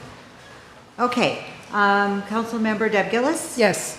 Councilmember Anna Richards? Yes. Councilmember Steve Friedman? Yes. Vice Mayor Sharon Mahoney? Yes. And Mayor Don Horton. Absolutely, yes. That motion passes Thank you. 5-0. Let's get to work. I think that means we all have a lot of work to do. Tab 5 is a resolution of the Village Council of Islamorada Village of Islands, Florida, approving the Second Amendment to the contract for local police services between Monroe County Sheriff's Office, the Monroe County Board of County Commissioners, and Islamorada Village of Islands for fiscal year 2027, authorizing the mayor to execute the contract, authorizing the village manager to expend budgeted funds, authorizing village officials to implement the terms and conditions of the contract, and providing for an effective date. Thank you so much. Oh, hello, Hattie. I don't have much to say on this. Not is anymore, do you? You kind of already discussed it. So it's a much smaller increase than last year. It's around 200,000. And just looking for approval to amend the contract. May I ask what that percent of increase is? Do you have that figured? I do not have that figure. What is it based off? And I can figure it here. What's it based against? You have the previous year, which is around 3.6, and the new one, I believe, is around 3.8.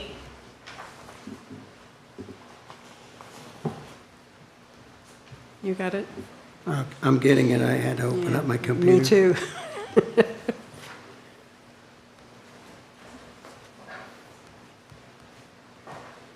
I think it's about a 5% increase. Okay, and that includes... It's pretty much just their personnel costs. It doesn't include the cars or all the... No, that's the same amount. It's salaries and benefits, basically, is what's been increased. Okay, so it It's runs similar about- to like... Did you get 5%? I didn't get that far. Yeah. Okay, so it runs about a 5% increase. All right. Thank you. And the previous year was like, I don't know, 2.5 times more of that. I think it was right? 11 or 12% last year, Yeah. if I remember correctly. Yeah, that was part of the negotiations they had last year. Okay. Anna? Anything? Steve, anything?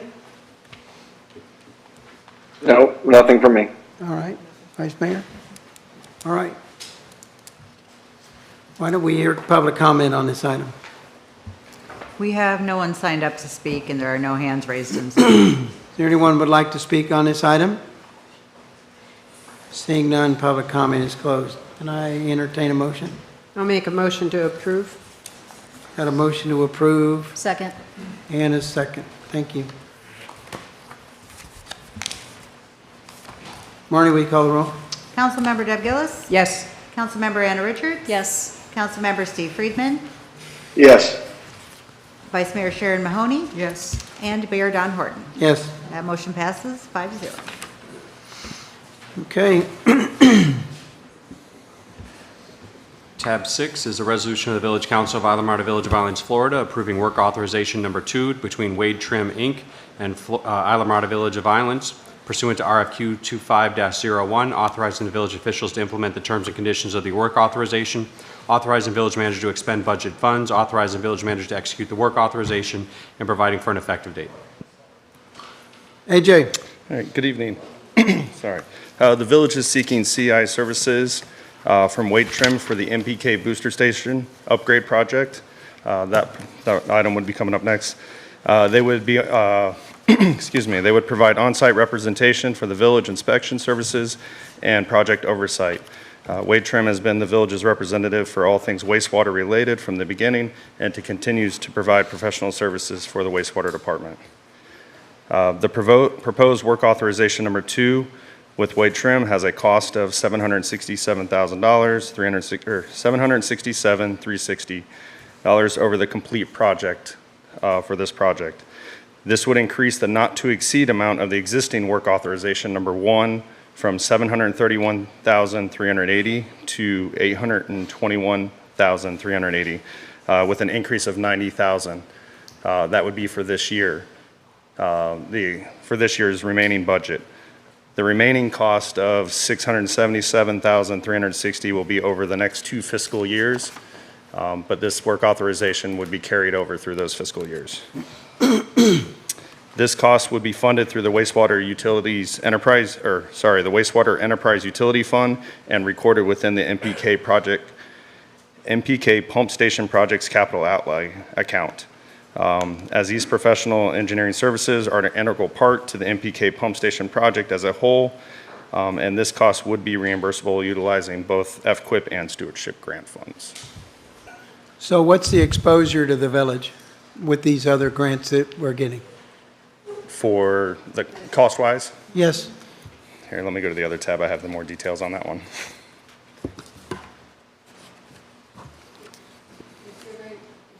Deb? If you're going to speak about the other tab, it's a little unusual. Do we want to open both of them at the same time so we can discuss them? It's more just the budget numbers. So I can discuss the budget stuff. I should have put them in the other order, so I apologize for that.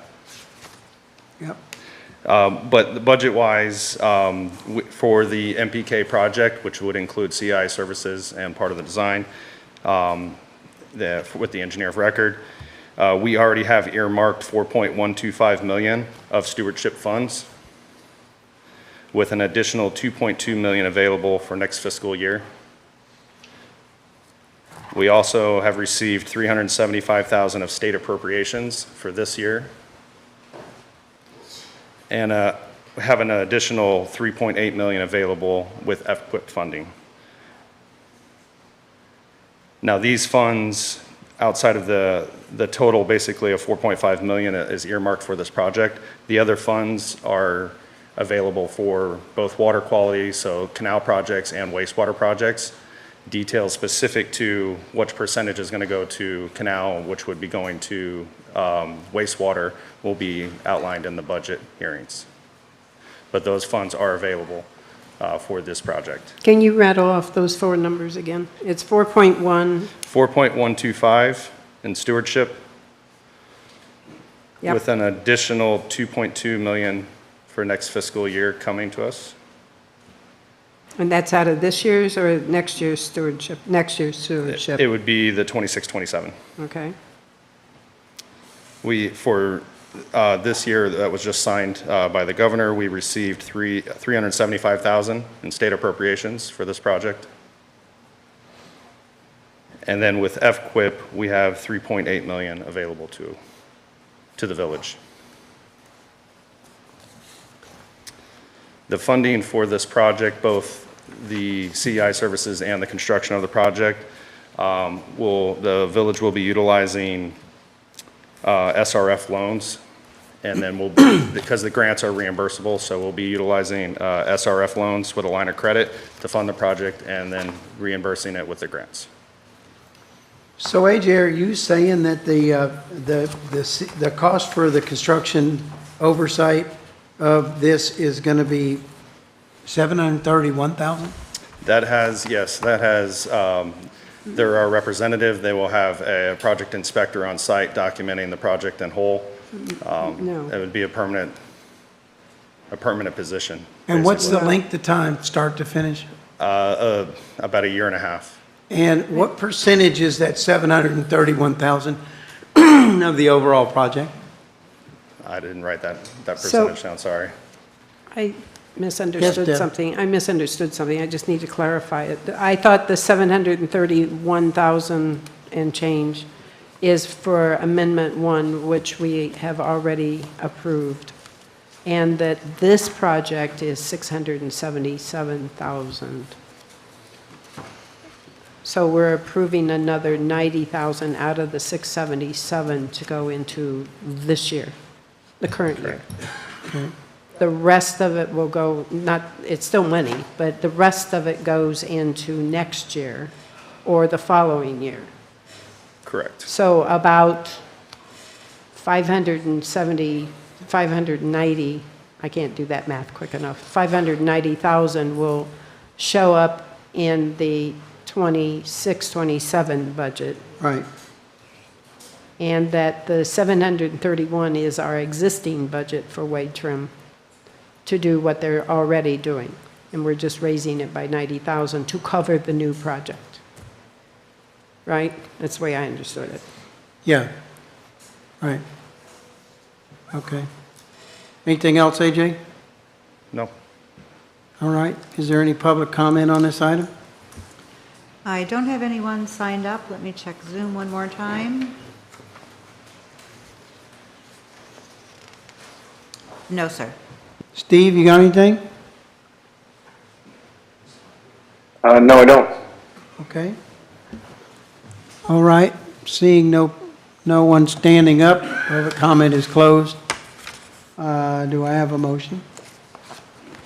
I'll make a motion to approve as presented. I have a second. Yes, I'll second it. You're being quiet. Okay, I got a motion and a second. Marty, we call the roll. Councilmember Deb Gillis? Yes. Councilmember Anna Richards? Yes. Councilmember Steve Friedman? Yes. Vice Mayor Sharon Mahoney? Yes. And Mayor Don Horton? Only because it's part of the agreement that we have, I'll say yes. Okay, the motion passes 5-0. Very good, John. Let's move on. Tab 7. Tab 7 is a resolution of the Village Council of Islamorada Village of Islands, Florida, approving the final rankings and recommendations of the RFP 26-05 Evaluation Committee for selection of a contractor for Northern Plantation Key Booster Pump Station Upgrade Project, consulting and support services, authorizing the village manager and village attorney to negotiate an agreement for the project, authorizing the village manager to execute the agreement, authorizing the village manager to expend budgeted funds, and providing an effective date. And before we turn over to AJ, I just wanted to mention there were 2 typos in the resolution. They've been replaced in your book.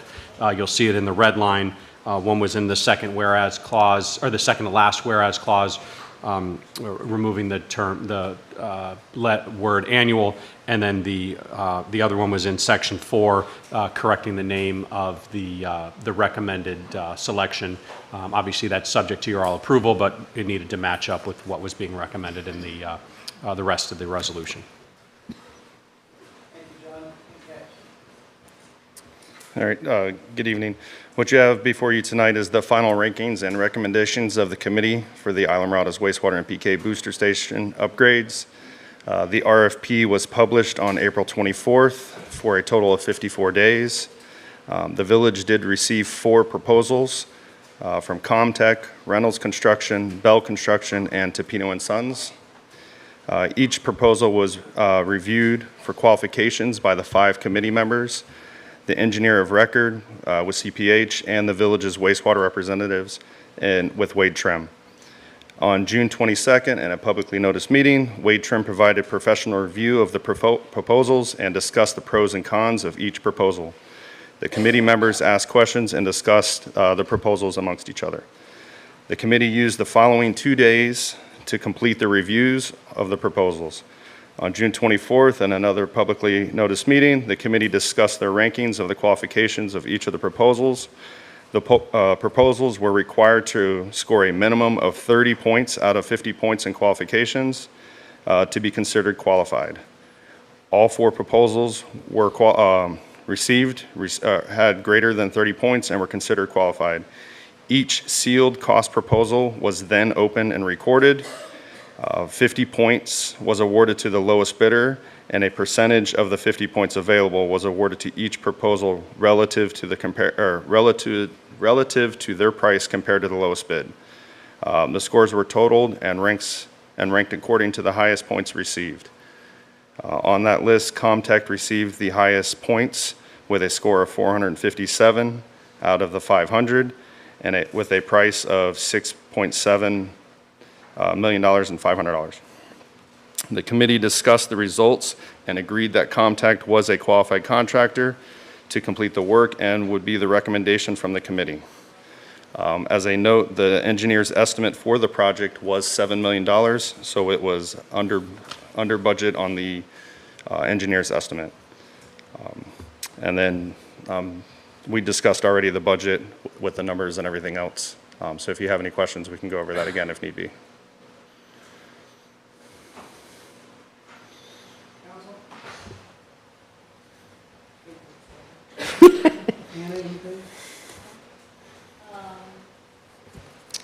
Yes, so as I'm reviewing all the comments, the pros, the cons, the reference, and on the scoring sheet, 50% of the score was the cost. Correct. And when reviewing that, Comtech won for cost, but as far as project approach, staff similarities, references, strengths, references, all the other good stuff, they were not number one. And I also noticed that they, nothing against them or anything because I don't know them, but they haven't done any wastewater projects here in the Keys. And the other three I know have done, so I'm just curious of, especially when I read their, the one reference was delays and, what did it say? And the one strength.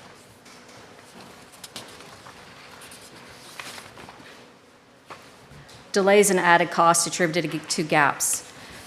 Now, gaps in drawings, true, but anybody can go and low bid a project and then they're going to change order us like crazy. And not to say that's what they're going to do or not, but you know, we don't know at this point. So I just have some reservations when it comes to that. Understood. Yeah. I questioned some of that too.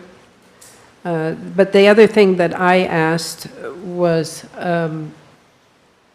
where the money was coming from to pay for this. And as we talked about a little bit in the last tab, it really doesn't matter which person it is. I come up with between the stewardship money for this year and next year and what the governor granted, we need about somewhere between 2 and 2.2, depending on who you choose, from FQIP, which is very likely, very possible. So in other words, this project could be fully granted. But I was also told that there was and if I got this wrong, say that there's a matching of like 65-35 for some of these? So for the With FQIP the is a village paying 65-35 35? split. I'm sorry? For FQIP is a 65-35 split. But the stewardship funds that we do put towards it count towards that 35%. The stewardship funds are what? They count as our 35%. Okay, so we've got 4.125 in stewardship, 2.2 next year in the stewardship, and we've got 3.8 for FQIP and 375,000 for state appropriations. And we add all of that up with the 6,700,000 and then the CI, everything gets paid for. Correct.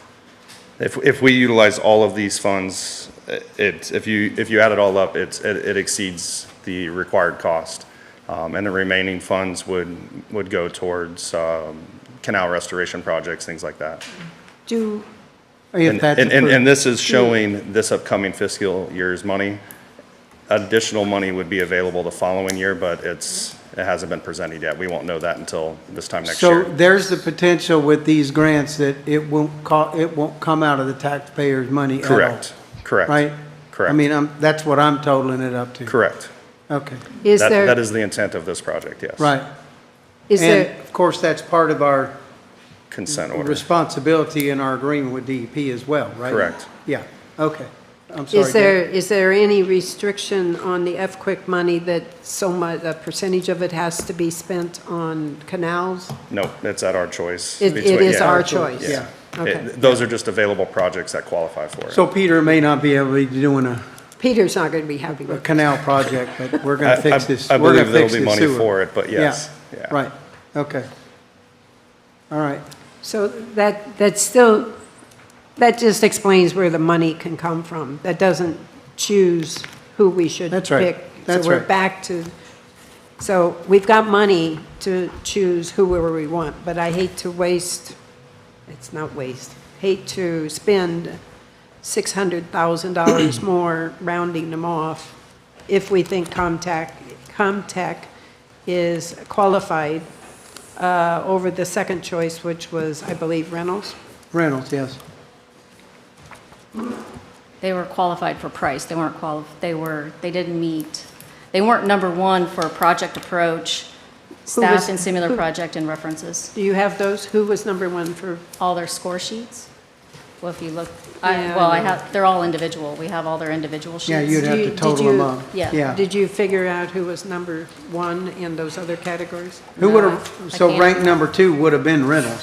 I think so, Yeah. probably. That's what I would Yeah, guess. they had 447 points. They were number 2. And at some point, I think that there should be some kind of local preference.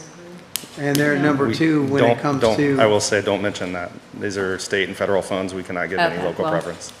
But the other three have worked here and know the system that we're working on, right? Yeah, the other three had related projects in Monroe County. Correct. Those things were taken into consideration, which is probably why, by all the committee members, they scored a little less on the qualification portions of it. When doing wastewater projects, underground utilities, when you're doing miles of pipe, it makes a big difference on having that experience or not. This project probably has a couple hundred feet of underground utilities, so digging in the lime rock isn't a big portion of this project. That's where I think, depending on the committee member, how they graded them, based off of that experience. But yeah, it's underground, the underground utilities digging on this lime rock, the experiences goes a long way. Yep. So, I hate to even bring it up. This is just for the pump station. We still are working on the road crossing, what are we calling pipe that project? The replacement. pipe replacement part. And I think that might be a different call, because that calls for a lot of the underground digging or the ground digging. And we don't know how much that is yet, right? Correct, yeah. Wade Trim is currently doing an analysis. Yeah, we're still working on of that. yeah. That's what I thought.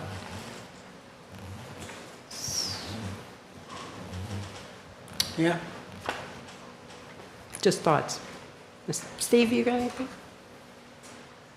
Thanks. I'll fill that part in. I'm sorry. It's all He good. was looking at me. Steve, you got anything?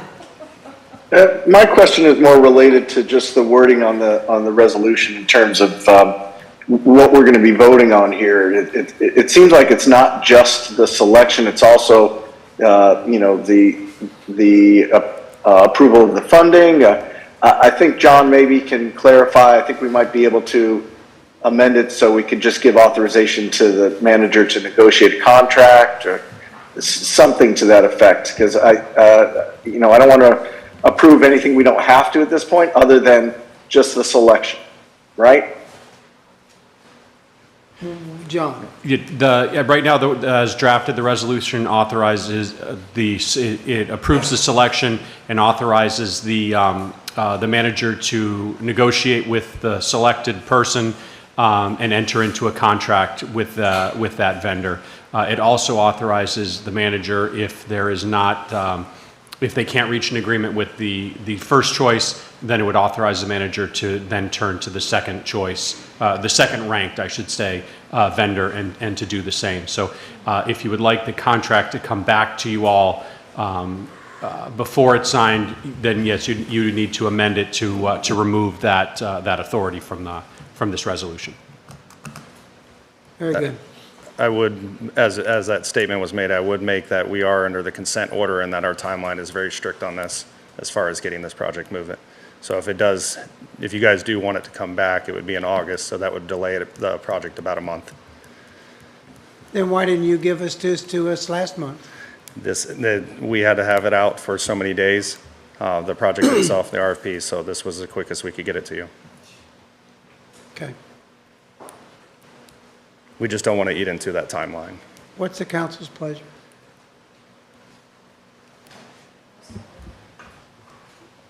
I'll make a motion to approve the top ranking of Comtech and the negotiation as, I'll just make a motion as presented, which gives the manager the ability to move forward.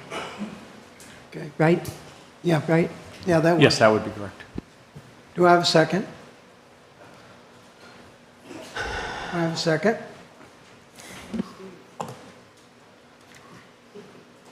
Steve? Nothing from you? I'll second for discussion then. Are you, we're having trouble getting a second, and I second it so for discussion, so are you more, I agree with Anna about the company. I have an issue with what I've read about them as well. okay? So, you know. Did you read all the minutes from Yes. all their meetings Yeah, and stuff? I did. And I've read all the strengths and weaknesses with Wade Trim meeting with them, and I don't Okay. know. I just have some reservations with it. All I right. don't think somebody should win out for price. I think they should win out for I agree. Performance as well. performance and I get it. qualification. Yeah, Yep, all right. so what do we do? I agree. I do not want to end up with another free generator building. I don't want to end up with that. No. And so, there's a motion and a second, I'll withdraw my motion. and we've got a motion. Okay, do I have a motion? You I'll want to make- make a motion to approve ranking number 2? I'll make the motion to approve ranking number 2, Reynolds. Okay, That's fine. do I have a second? I'm, Can we do that? Do I have a John? second? Yeah, you can do that. I was just going to jump in and remind you we haven't done public comment yet. So, but yeah, as long as it's based on performance and as long as which is what I'm hearing, it's based on the actual proposals and the analysis of the proposals, then yes, you can go with the second ranked over the first, yes. Okay, But yeah, I was just jumping in to remind about public comment. all right. We can open public comment again. Do I have public comment? Did we have a second on that, though? Because We don't have a second yet. I'll go ahead and second it. Okay, so I got a motion and a second. Public comment, please? Okay, first up is Sue Miller. Welcome, Sue. Sue Miller, Lower Matacumbe. You don't often miss me on a wastewater issue. I was really concerned about the first ranked because anytime they come under budget, you wonder why.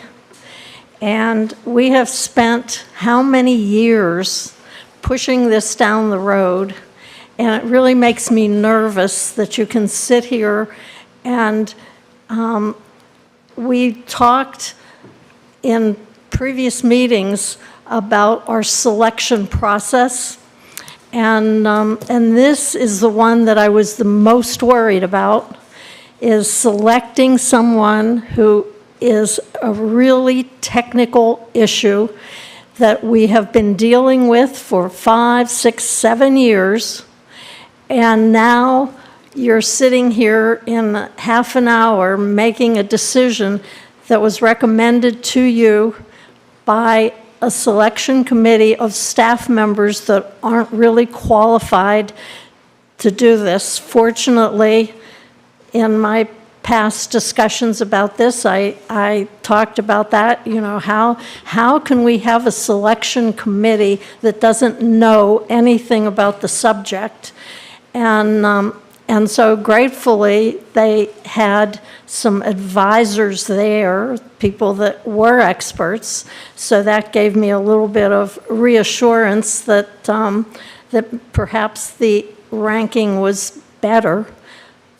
But I am grateful to Anna for pointing out that the qualifications didn't rank ComTech first. And so that is a very positive thing to have your board recognize that and go with number 2. I just hope and pray that we don't get ourselves into another wastewater mess up to our knees in raw sewage. And I am worried about the finances, as I always am. And I'm concerned that we haven't addressed the entire issue. As Deb brought up, we haven't talked about mile marker 92, which, according to some of the engineers that have looked at this, is the problem, not the pump station. So there's a lot of issues that you have to take into account. I really hate the fact that you're going to steal from Peter for canal restoration. This is just really expensive. My canal's next. Thank you. Thank you, Sue. Next up is Josh Vandersall. Welcome, Josh. Mr. Mayor, Ms. Vice Mayor, Council, thank you. I speak on behalf of Reynolds Construction, and you'll pardon me for looking at some notes to keep it brief in the 3 minutes, so thank you very much. First, I want to compliment the city and their approach with the proposal. 25 years of construction proposals all across Florida, including the Florida Keys, which we've performed significant work. The method of which the engineering firm and the council chose to pursue this proposal is very complimentary. Reynolds observed and appreciates the opportunity to view the scoring methods and approach. We have a few observations based on our review. We kept quiet throughout that. Reynolds is a local contractor. We simply listed a Jacksonville office for our contract. We own an office in Marathon, Florida. We have 2 superintendents who live and own land in Florida that will be assigned to this project. And one of our management staff is a graduate of Coral Shores and is a local resident of Islamorada. He will drive past this project every day and see the project, as his family is also here local. He does intend to remain local and work on this project.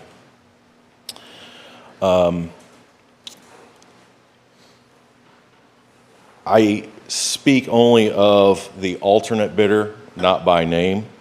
With respect to them, listening to the committee's discussions, that other contractor listed one project manager with one project, on 3 projects on one job site. From taking the observations, haven't had a chance to review their proposal, which will be available after this from my understanding. The projects that were listed of those 3, none are in the Florida Keys as noted by council, and none, from my understanding of listening to council or listening to the reviewing committee, are near or associated with this. I don't disagree. There's not a significant amount of limestone, but the project is significant and it's important. And there's a lot of pride to be taken in that project. It's a lot of pride for contractors who are local to build that project. With that, we are not the low contractor.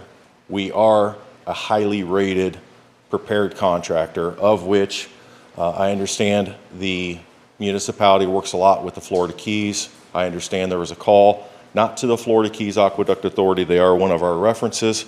We actively have 4 projects in with the FKA right now, but we are prepared to start this project immediately as we have crews immediately available, which we did not clearly state in our proposal, and we should have. With that, we understand there's a pricing discrepancy, but we would appreciate the opportunity to earn the confidence, to earn the respect, and to participate as an active member in the community. Thank you all. Thank you very much. There are no other speakers. All right. Are there any other speakers? Seeing none, public speaking is closed. We've got a motion and a second. Marnie, will you call the roll? Councilmember Deb Gillis? Yes. Vice Mayor Sharon Mahoney? Yes. Councilmember Steve Friedman? Yes.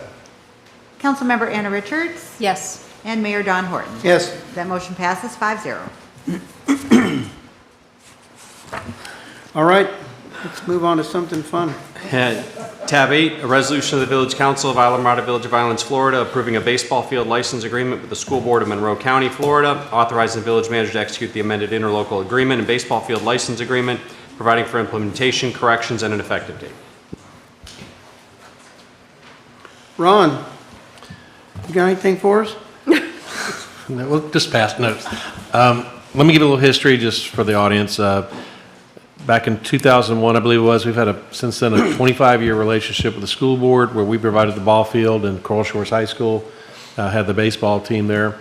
That agreement expired, and in 2024, this council and the school board entered into a new interlocal agreement, and that's what we've been operating under, where it designated the superintendent and the village manager to try to work out an agreement.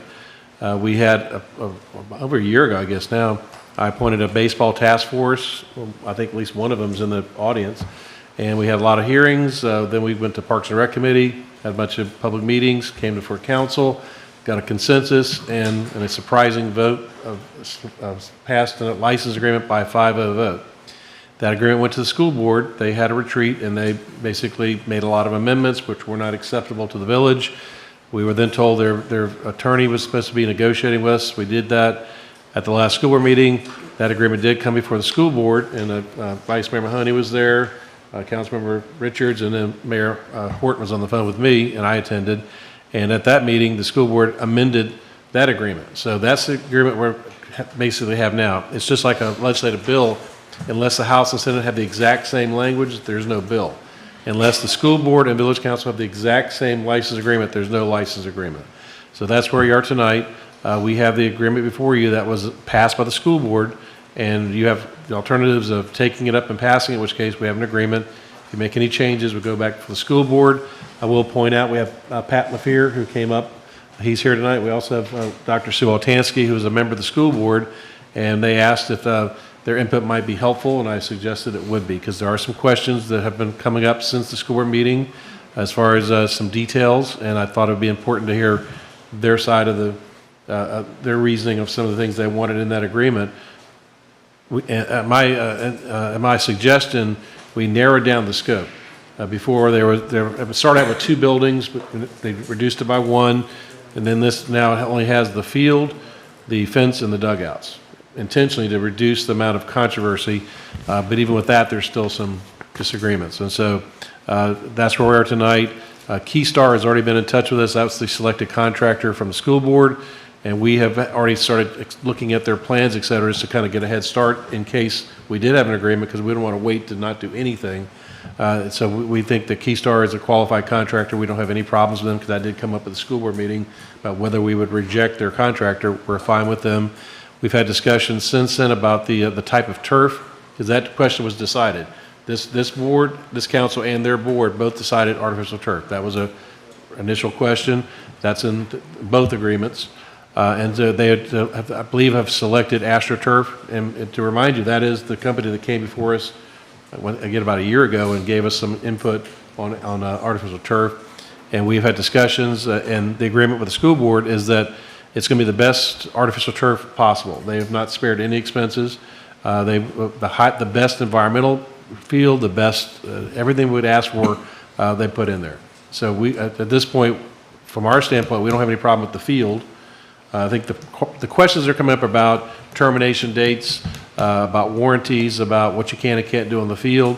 One question did come up I wanted to address was the cost of maintenance. And I talked to Ms. LaFear today. Our current maintenance is much higher than it will be because right now we have to water the field, pesticide it, mow it. That won't happen with the turf. So he's here today to go into more detail on that. Other than that, that's the most input I have, and I would leave it to y'all how you want to proceed. Do we have a presentation for anybody representing the school? We have Mr. LaFear here and Dr. Wotansky, who I'm not sure they have presentations, but I asked them to come here in case they wanted to make any points or if they wanted to answer any questions from the council or the public. All right, well, let's do something the school board doesn't do and open this up to public comment. Is there anybody who'd like to sign up for public comment? Is there anybody that signed up, Marty? Yes, sir. We'll start with Captain Ed Davison. Captain Ed.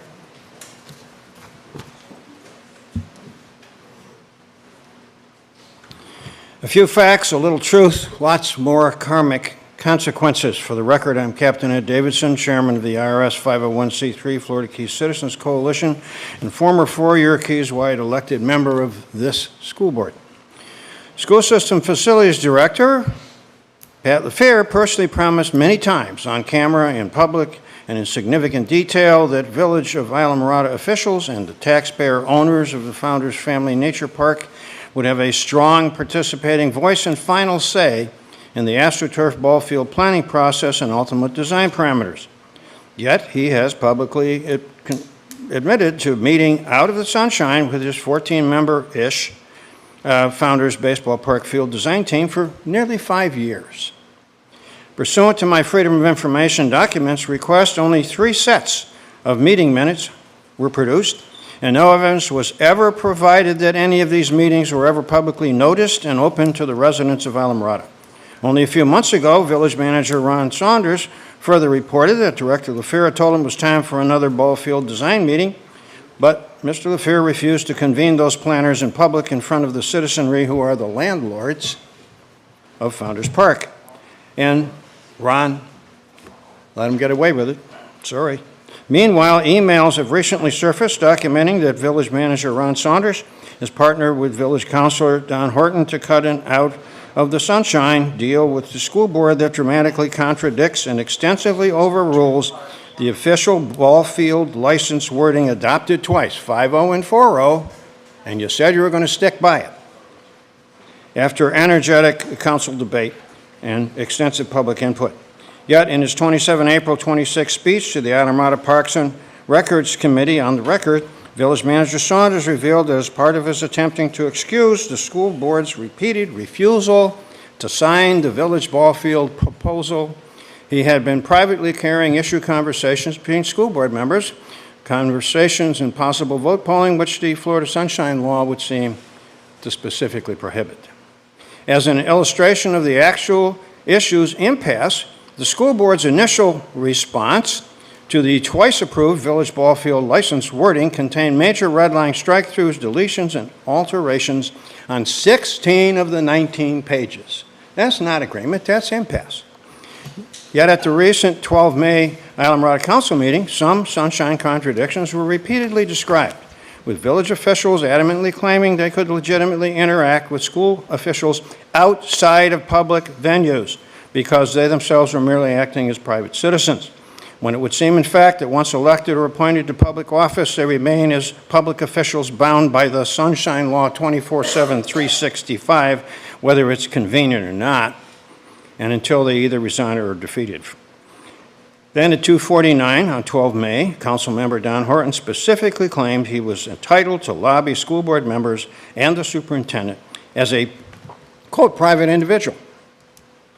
Then at 2:49 on 12 May, Councilmember that was it. At 3:01, Councilor Sharon stated that the school board still refuses to grant the village authority as the property owner, and that Mayor Horton's documented communications with Superintendent Tierney proposing contradictory concessions did read like he was speaking officially on behalf of the entire council and binding the entire community for the next 40-year giveaway of our authority over our own property. During the 4 years I was myself elected Keys-wide to the school board, I had many professional briefings on the applicable restrictions of the Florida government and the Sunshine Law. And here are some possibly relevant quotes, from the Florida Attorney General's Manual for 2025. Quote, "The Sunshine Law is of both constitutional and statutory dimension." Quoting from Monroe County v. Pigeon Key Historical Park case, the Sunshine Law equally binds all members of government bodies. Florida Supreme Court, Town of Palm Beach v. Gradison, Mr. Attorney, write it down. Gradison, the Sunshine Law is to be construed so as to frustrate all evasive devices. That's pretty damn clear. Final, Paris v. State, it's a warning about conducting private meetings through the use of surrogates such as friends, aides, relatives, and other government officials, which is Ron Saunders' avowed specialty as everybody's favorite lunch buddy. The people missing out here are the public who are entitled to public process, not politicians cutting deals, the public who pays the tax bills. Thank you, ComEd. Marnie, who's next? Let me get back there. Next up is Jamie Engel. Welcome, Jamie. Hi, Jamie Engel, Venetian Shores. I support the baseball field project and want Coral Shore students and the Village of Islamorada community to have a safe and beautiful field.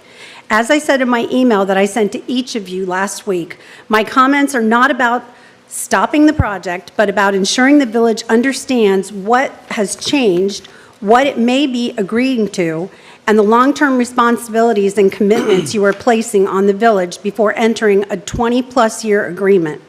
This discussion is also important because the school board members who are hopefully watching need to hear each of your views individually, since the requested joint public meeting that the village has been asking for has not occurred. I understand that there has been several discussions going on behind the scenes between council members, school board members, the village manager, and the superintendent, but none of these have been discussed at a public meeting by any of the council members or the manager, except for the comments after my public comments at the April meeting. I hope tonight's discussion brings these issues into the open and lead to a clearer, more collaborative path forward. The village approved an agreement on January 8th and reaffirmed it on March 14th with no changes. The version before you now is different. Before any vote, I asked the village manager to review for the public what was added, removed, or changed, how responsibilities, finances, oversight, and future construction is affected, whether each change benefits the village or the school board.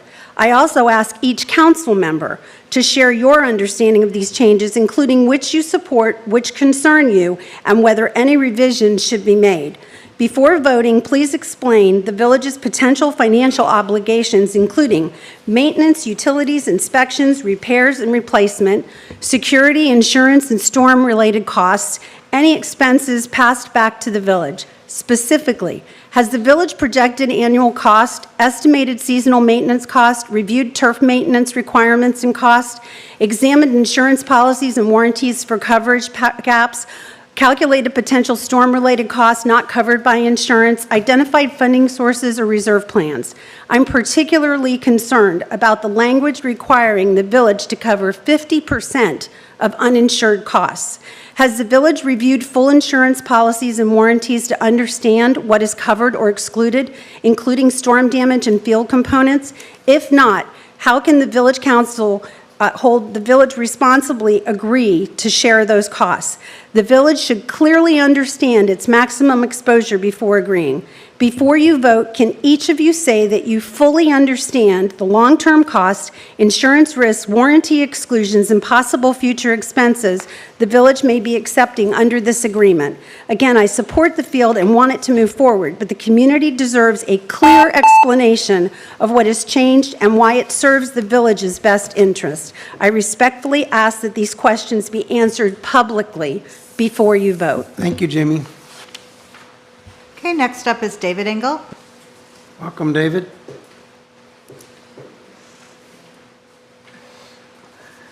David Engel. Good evening. I appreciate the opportunity to speak here. I want to begin by saying that I believe everyone in the room wants the same outcome, a first-class baseball field for the students of Coral Shores as quickly as possible. The kids deserve that, and I fully support getting this project done. But I also think it's important to keep the perspective clear. The school board is not doing the village a favor by building this field at Founders Park. Providing a quality baseball field for Coral Shores students is the school board's responsibility to its students and parents, just as it is at all the other schools in the district. What the village is doing is offering something of tremendous value in return: the use of Founders Park, a village-owned asset worth millions of dollars. That is a significant contribution by this community and by the village taxpayers. If the field were being built on a school board property and a hurricane or other major event destroyed it, the school board would be 100% responsible for replacing it. No one would expect the Village of Islamorada to step in and pay for part of the cost. So it's difficult to understand why the village take on financial exposure simply because the school board is being allowed to use village property for this project. The village contribution should not become the reason it is penalized for future liability. The school board should be fully responsible for the field it is building, just as it would be for the field that were on their own property. Thank you. Thank you, David. Next up is Sue Miller.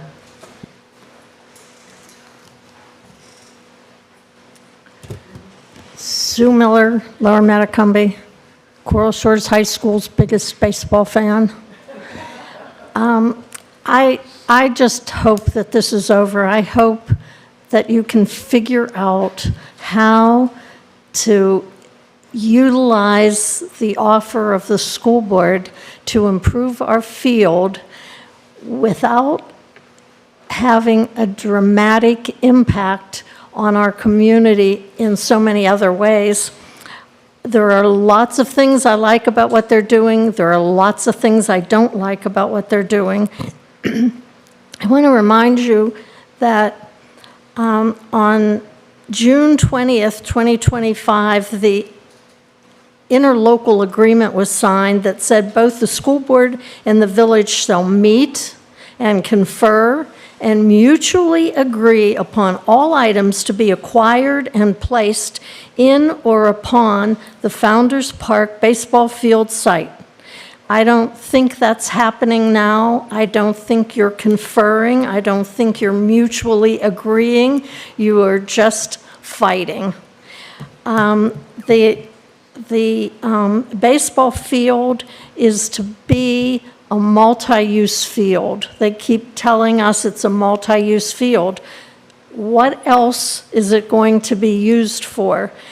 We get the field in the summertime in the raging heat when it sits absolutely empty, and we pay 7 of the 12 months of maintenance and utility bills, etc. I don't understand what multi-use means when I see the field sitting empty day after day after day, year after year after year. I wish there was a way that we could have the upgrades that the school board is providing for our kids, but also a way that we can utilize that field for some other purpose. The thing that in their scaled-down version that really bothers me, everybody knows this, I have trouble getting into those bleachers. I'm going to be the first one that falls. It is not an ADA acceptable set of bleachers. I don't like, I'm sorry, Anna, but I don't like the concession stand taking up the best view of baseball that any baseball stadium could ever have. That design, I think that we should have some say in the design. I think that there's a lot of good things that the school board is doing for us, but I think that the proposal tonight has some more work to be done. Thank you. Thank you, Sue. Next up is Alina Davis. Welcome, Alina.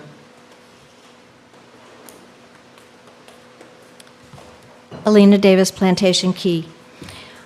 I hope that every single one of you have read both versions of the baseball agreement, the one that you all voted 5-0 and 4-0 for, and what has come back from the school board that you are being asked to approve tonight.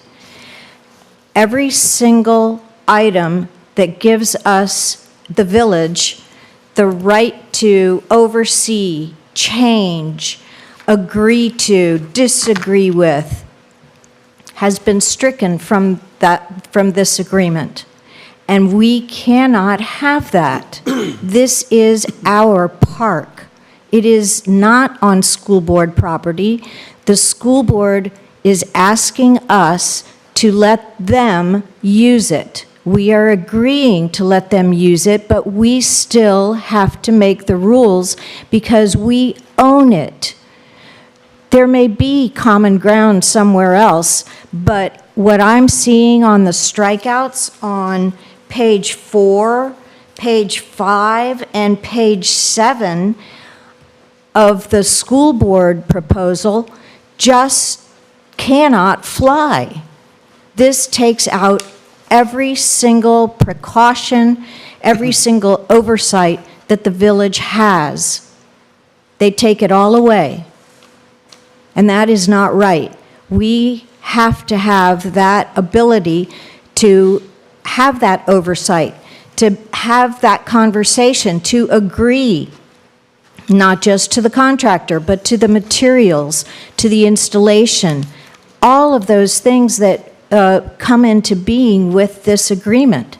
So please take a good look and make sure that you understand that even the liability, like Jamie so eloquently said, what this liability that the school board wants us to put, they want to put on us, should the field be damaged by a hurricane or some other natural disaster, you know, who knows? Lightning strike could ruin the field. Lord knows we have plenty of those during the summer.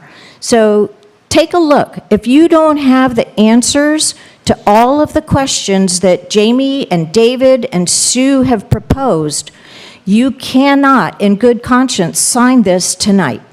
Thank you. Thank you, Alina. Okay, next up is Doug Minkowitz. Welcome. Sorry, Doug Minkiewicz, been moved here since 2007, was the high school coach for almost 4 years, spent more time on this field than everybody in this room combined. Sorry, you answered some of my questions already. That's what I was coming up here for. I will say this. Yes, the village owns it, but if there's one thing they've proven since I've been a part of this, since 2018, they cannot maintain the current field the way it is. All these things that are being brought up, maintenance, there is none anymore. We're taking that away with the turf. I can sit here and read off mound clay, Dura Edge clay, turfis, labor, prep, field equipment, which was all paid for. We've actually used the school board's money before, which they've got us lesser product. We've upgraded that through our own pocket, through my own personal pocket, through Steady Bats, which is out there almost every night. Water isn't free. All that stuff we've eliminated with moving to turf, okay? Flooding, Key West deals with the same stuff we have. They've had turf since 2018. They've never had an issue, hurricane, none of that. So the actual field itself is way in much better preparation, much better condition.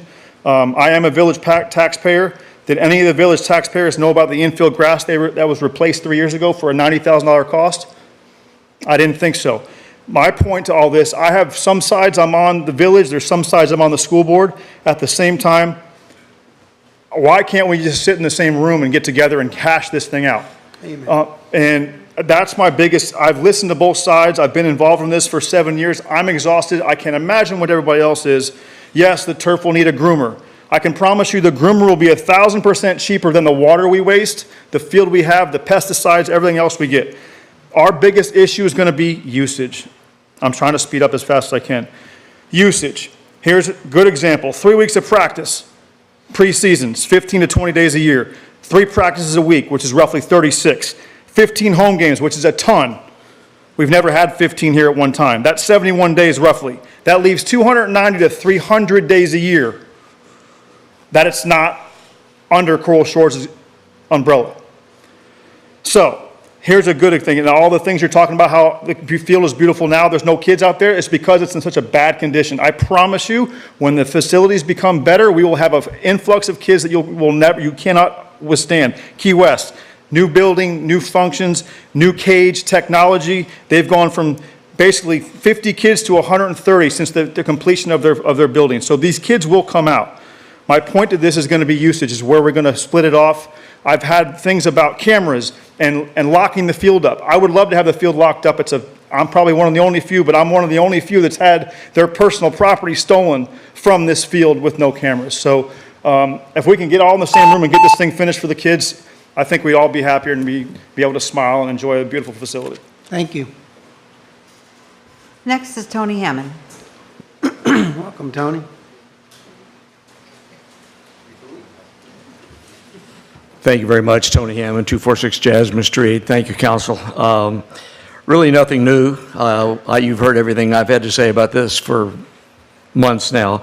Logged an awful lot of time on this ball field and on baseball fields for 50 years. I don't represent any official capacity. I don't get a salary from the school board. I don't do anything for the village other than serve on the OPA, which is voluntary. But I think both sides want the same thing. We want to get this field done. The kids need to be our first priority. Some of the arguments that I'm hearing are the what ifs, and that's going to go on endlessly. I just encourage you to make the vote tonight. The things at the school board, I sat there the other night with the entire conversation. The things that they're requesting are not unreasonable. They went paragraph by paragraph, line by line. They agreed. We again need to trust our attorneys on both sides. We need to give and allow our village manager to have the opportunity in the room to negotiate. That's why he's called village manager. That's his responsibility. We need to get it passed. Right now, tonight, there are 20 kids over on the ball field for steady bats. So to say the field isn't used during baseball season is just not true. Almost every time I go by, the ball field is in use. Sometimes I stop and ask, what are you doing? Who are you? And if it's legit, fine, I get on, I move on. But we've got to get past all. I just Googled a few minutes ago. You realize you can buy insurance for artificially surfaced baseball fields. I said, can you buy it in Monroe County? The answer was yes, you can. So I also want to recognize the fact that there are several pieces of property within the village that the school board owns that the village is using. Case in point, Alameda Public Library. You don't see any argument or fighting over who's going to do what or fussing about the playground or any of those things. Let's stop it. It's time to stop talking and make a vote and be done with it and move on. We have ball practice starting January the 9th. We need to get this done so we can have a good field for when a kids step on the field to practice. Thanks. Thank you, Tony. Okay, next up is Tom Raffanello on Zoom. Go ahead, Tom. Can you hear me? Okay, good. Tom Raffanello, Isla Mirada Community Alliance. Very familiar, can you hear me now? Yes, sir. Okay, good. Very familiar with the issue. And just briefly, number one, Captain Ed, Sue Miller, Jamie, Dave, Alina. The point on this thing is it's been mishandled from the beginning. This could have been more transparent, but it wasn't. It was an insider job, which aggravated a lot of people. We all want the field for the kids. I have 2 kids that go to Coral Shores, and I'm a Yankee fan, Doug, so I want everything to work out fine. But we have a history of signing the worst contracts in the history of man. And this thing, I like Ron Saunders, but I don't think he's signed a lot of contracts in his time. And I think it really needs to have a lot more adult supervision, if you will, before we start doing things. And then 5 years from now, we get an assessment for something we didn't figure out was going to happen.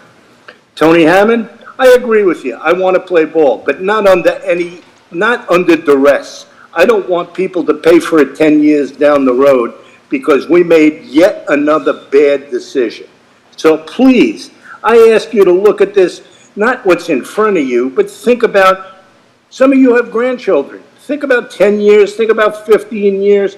Think about the residents that are going to be stuck with a bill on a bad contract. So work with us, talk to us. We're not as stupid as we look. Thank you very much. Okay, next up is Mr. Witchmeyer. Okay, go ahead, Mr. Witchmeyer. Thank you, Joe Wishmeyer, Plantation Key. You know, I remember when this has been going on and on and on for years. We didn't even have an up-to-date interlocal agreement for a long time. And then there was lots of stuff behind closed doors taking place that the public didn't even know about. Well, once we did find out and get involved, everybody wants the same thing. We all want a good, safe field for our kids to play. The school board had promised that it would maintain the field. Yet over and over, I hear we have the worst field and there's teams that won't even come to play on it. What happened to the school board's commitment then?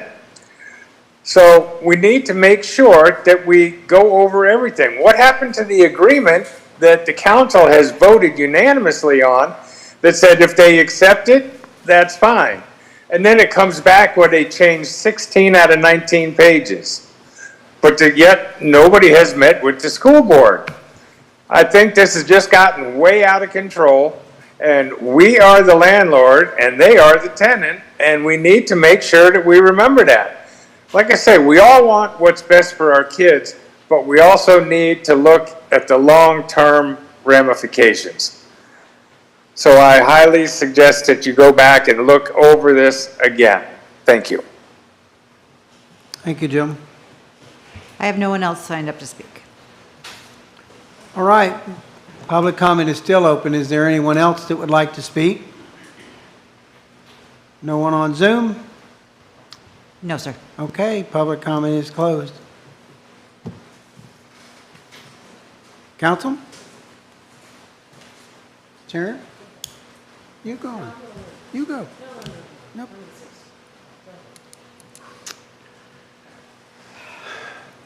I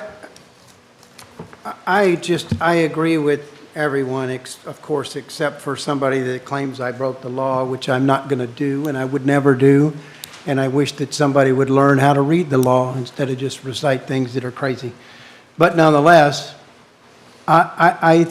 we asked over a year ago to sit down with the school board, and I heard something that was really good the other night at the school board meeting, and I think it was probably, I don't know, exactly, I think it was Mindy, it might have been Sue, that they are willing to meet with us. And I heard two of them say that. And I think that we are so close. And I think that the entire problem is because we haven't been discussing with the school board. I think that there's been intermediaries and absolutely, yes, I've spoken to Mr. Tierney. I've spoken to Sue. I've spoken to John, because I want us to get somewhere. I want us to find that middle ground. I want us to come to an agreement. And that's not out of the sunshine, because I'm talking to my board, and I'm not allowed to talk to my board. And except in settings like this. I do think that there are some questions that need to be answered. I think that there are things that are probably a misunderstanding. I completely agree with the gentleman that got up and spoke and said we're actually saving a lot of money. That was one of the things I said when I was on the other side and not on this council, is how much money we'll be saving on water and pesticides and labor to mow that thing and all of those things. We are saving a ton of money by doing that. And, you know, I've heard comments that we're losing control over the design, but it specifically says here that prior to commencement of any construction or renovation, that they shall submit to us for review and approval the plans and specifications. It says it on page 4. Did they get rid of some of the stuff on page 4 that's redlined? Yes, but those are things that had to do with the design and development of the structures that are out the door now because we can't do those. We're still going to have control over a review of what's being built there. I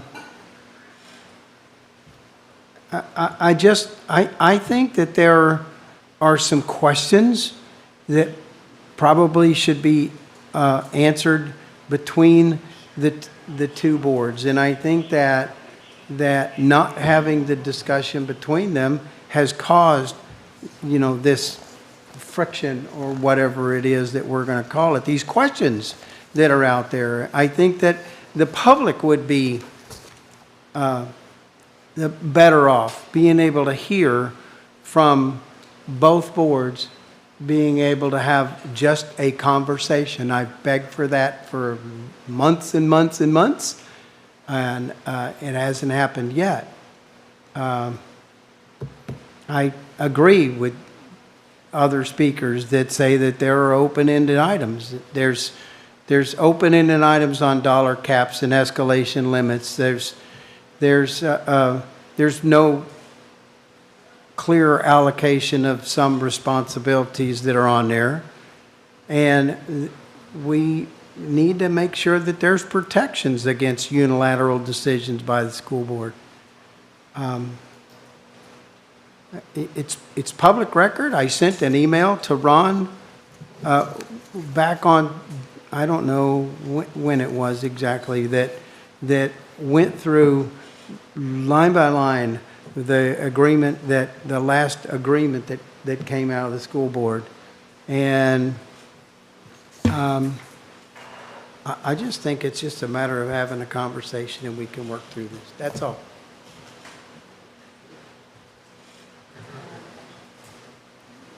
Sharon? Deb? Ann? Well, some of these questions that have brought up, I think can be answered. Like maybe Ron can sit here and answer some of these questions. Maybe Sue or Pat are willing to get up and speak and answer some of these questions that some of these guys have brought up. Maybe. Yes, no, maybe so. Huh? I'm willing to speak on the item that's before you because that is what we discussed. I'm sorry, if you're going to speak, you need to come to you're more than welcome to come to this microphone. We welcome public comment. Speak about the changes so everybody understands the changes. I can't do that. I'm not prepared to do that. I'm a board member here, and if you have specific questions about this item that we have fully discussed in public at the school board meeting, many of you were there, if there are specific things, and I will correct a couple of things. One is, I came here on my own accord, I was not invited, and I also said that I wasn't here to speak.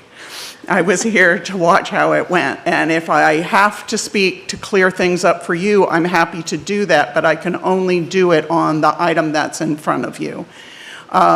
When we discussed meeting as a group, at this last meeting, it was if there are specific things in this that's in front of you that you can't get to an agreement on, specific things on this item, we would be willing to meet to discuss those items, the things that we have disagreement on with this item. So. Okay, specifically, there's maintenance reimbursement in Section 8. The school board maintains that the field but the village must reimburse costs from June to December period, which is the majority of the year. Without predefined annual caps, detailed budgets, or approval process, it's become an open-ended expense that grows over time. So you're reading language that is not in our item, that's not in our document, correct? No, ma'am, it's not. These are my comments to you that you asked me to give to you, so I'll give them to you. I understand that the school board has unlimited funds, but as you just saw our struggle with what we just had to do with our budget, we need to know these costs up front.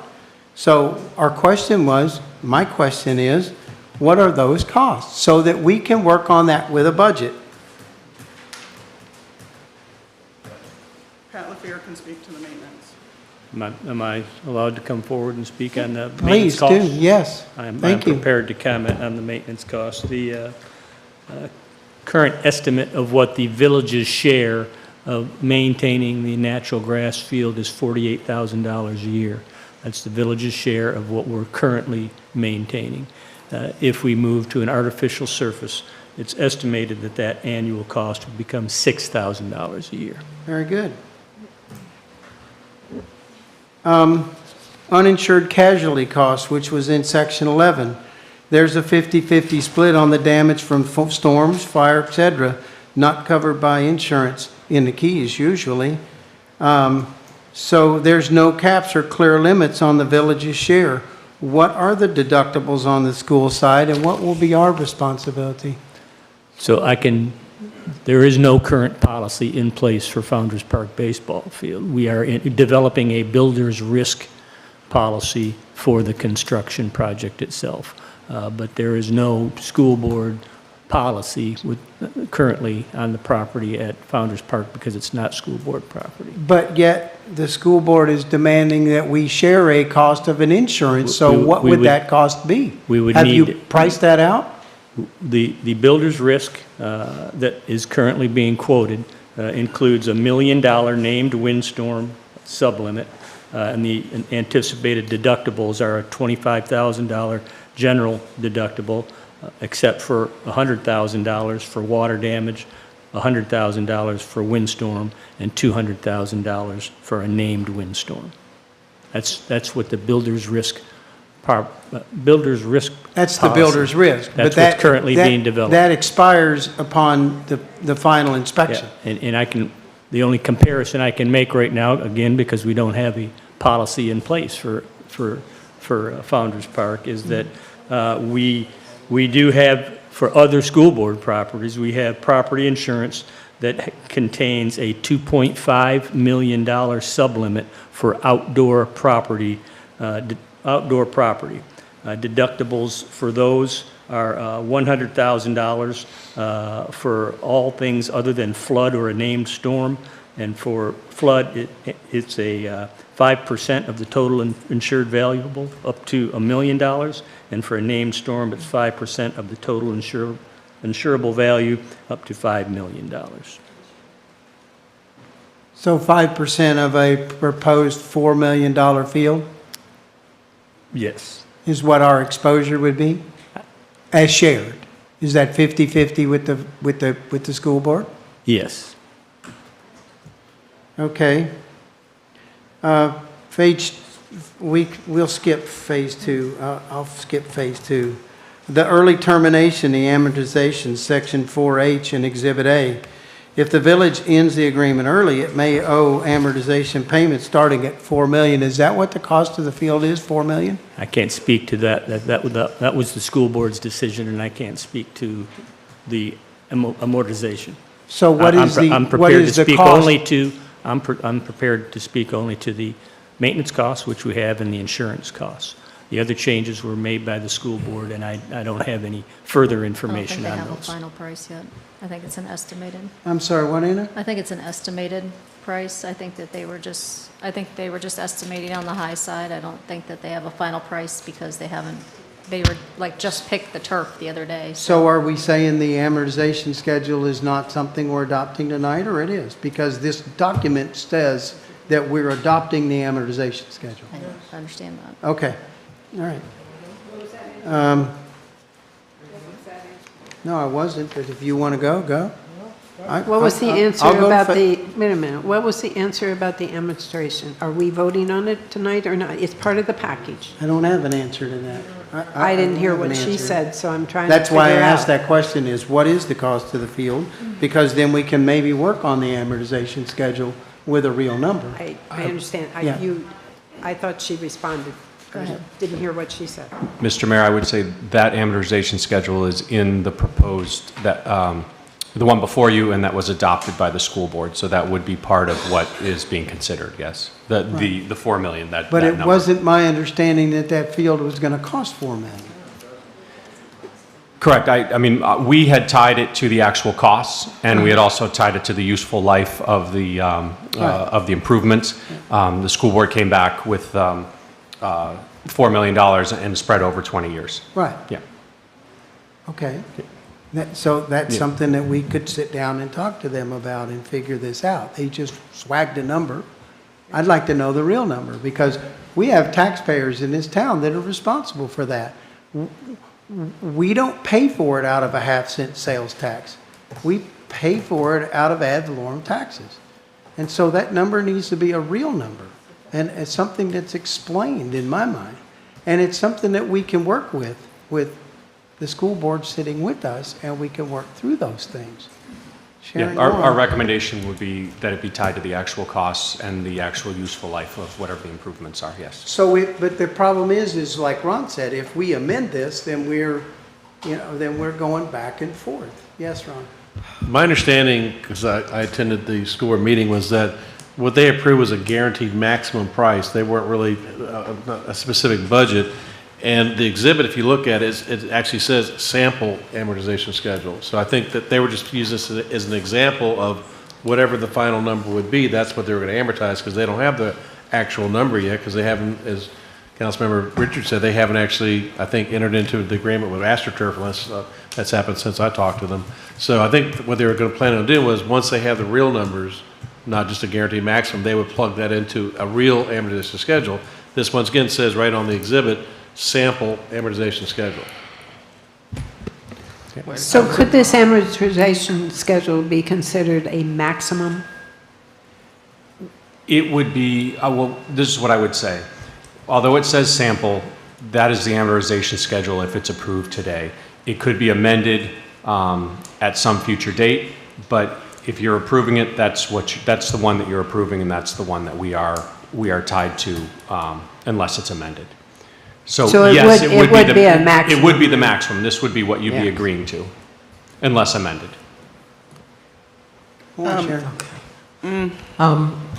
Excuse me. I had a conversation with Mindy Kahn, probably the Friday before your meeting. She's a very nice woman. We had a great conversation. We both agreed that the only way to fix this is for 5 and 5 to sit down with the public and have it in the sunshine. She did bring that up at the meeting. You agreed to it, and yet it was like we weren't even in the room, and you guys saying things that we could have answered, but yet I know it's your policy, and that's fine, but it was sort of ridiculous that we never said 3 years. I don't know where that came from. And then when you started going line by line on what Hunter had written, John never saw it, we never saw it, and yet it was the village doing this horrible, whatever you want to call what happened. There are a lot of questions, and Tony Hammond, I've known you my whole life. I think you're a wonderful man, you're a great person in this community, but this is a 40-year terms that is going to be binding, and it's going to, this is business. You can't just hope Ron knows what he's doing, because he knows I've had problems with what he's done, and that's being honest. I'm sorry, it is. And we have to sit down and work this out. The fact that you took bleachers out, to me, is the craziest thing in the whole world, yet Ron explains it to me that afterwards we can pay to have them added in, which according to you guys would cost us, the taxpayers, money. And then Mindy said something to me that now doesn't make any sense. She said, I'm so tired of hearing you guys talk about your taxpayers. We all have the same taxpayers. That's true in some ways. You guys pull from Key West to Key Largo. We're the village, that's it. Yet when you start talking about us being responsible for insurance, for the warranty not being violated, that's being paid for again by our taxpayers, not separate. In other words, we're double dipping our taxpayers if something is wrong. I've got an issue with that. John Quick, I'm going to put you on the spot again, and I want and Deb, you remember I asked this last time. Is this the way it's written a good deal for the residents of Alamorada for 40 years? Yes or no? I have reservations about the changes. And again, I'm imploring the school board to sit down with us and let's be rational, reasonable. And you, Sue, at the meeting said, it used to be 50-50. We could all talk and get along and everything was wonderful. What's changed? Well, what's changed is we own this land and it's owned by the community. This is not school board property. It's owned by the residents. So the scales are uneven, where you guys want to rent our property at a whopping $10 a year, yet it'd be like if you owned a house and I'm going to rent from you and I'm going to tell you I own 50-50 of what is going to be done to this house. There has to be a voice for this community. And so I'm saying, unless you guys want to sit down and talk to us, I don't see this being fair for the residents. And I went to Coral Shores. I love that school. Okay, I got lost at your meeting. I will admit that. It's different now. But we want the kids to have a great field, but we also have to be responsible for the people that live in this community. Nice to respond with a few things that had come up at our meeting. The reason to go to 20-year amortization schedule is because we're doing more than just putting in a field. We're having to move the fencing and the dugouts, and those at the end of 8 years will still have a lifetime. And so that was the discussion of the full life of the improvements that are being made will be the field, which the warranty, they're saying it'll last 10 years. And then at 10 years, we will be replacing a field, but the rest of the dugouts and the fencing will have value throughout the whole 20 years and possibly through the whole 40-year agreement that we all agreed to a year ago. What's the other thing?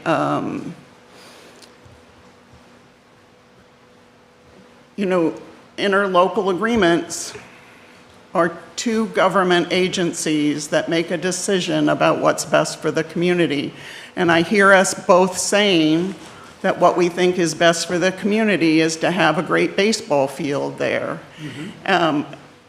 That is not a landlord-renter agreement. That is two local governments. You don't have endless money. We don't either. But we can use the half-cent sales tax that the visitors mostly pay, and we can make tremendous improvements. Oh, the other thing was the bleachers. The bleachers are a problem, but we cannot build bleachers with what is required now. We can't build new bleachers without building bathrooms. We don't have a timeline right now that can get bathrooms built for this field. So that's why it's not a one and done thing here. We're building a field that the kids can play on. It's the number one priority of the baseball team. The top three priorities are the field, the field, the field, with the idea that we will come out back when there is more time in the timeline to get more input and build the amenities that are necessary. In the short term, we won't have new bleachers because in order to have new bleachers, we have to build bathrooms. And we haven't been able to come to an agreement of where those buildings would be for bathrooms. So this is an idea of having a field that the kids can play on in January. And if we don't get an agreement done together soon, I mean, many of the things, the decisions on the larger paragraph that were removed are things that we fully expect to be in a full agreement for amenities. But since the plans have already been reviewed, they're already going to, to get permits. It's my understanding that They're sort of already being looked at by the process, and the contractor is already chosen. Those paragraphs make no sense in this situation where we're ready to start the project. Doesn't the field have to be ADA compliant for people to play on it? I mean, without the bleachers being ADA compliant, you can't really use that baseball field, is my understanding. Is that true? Does anybody know? Excuse me? I'm asking the question that they have to be ADA compliant. How does the field stay legal now? Well, I don't know if it is. Guys, we can't just go back and forth with it. We just can't. It's just gonna. So then let's make a It's gonna motion end up to sit being down a with free-for-all. Let's open to sit That down we with do them. have bathrooms now. I would hope that those bathrooms are still handicap accessible, the way they were originally permitted. Right. The bleachers are not handicap accessible. There was discussions earlier that we could get the current bleachers upgraded and it not be a lot of money to get them handicapped accessible. I don't know where that conversation went. Those bleachers are pretty bad. I'm sorry? Those bleachers are pretty bad. The whole place is pretty bad. I've been asking for 15 years for those dugouts to be redone and that field to be safe. So we need to figure out what we need to do, because the number one priority is the safety of these kids. And if it's just these few items that we're down to, then can we just sit down in this next month and work it out so that they can continue the process and get this field done for the kids for this coming season? What comments do you specifically have, Anna? You've already answered the ones, and John's already answered. I believe the amortization schedule will come down to the final cost, but I guess that just needs to be in wording to make it so that it says the amortization schedule will be the final cost of the field. The field will not be locked up. It will be open to the public at all times, just as it is now. Right.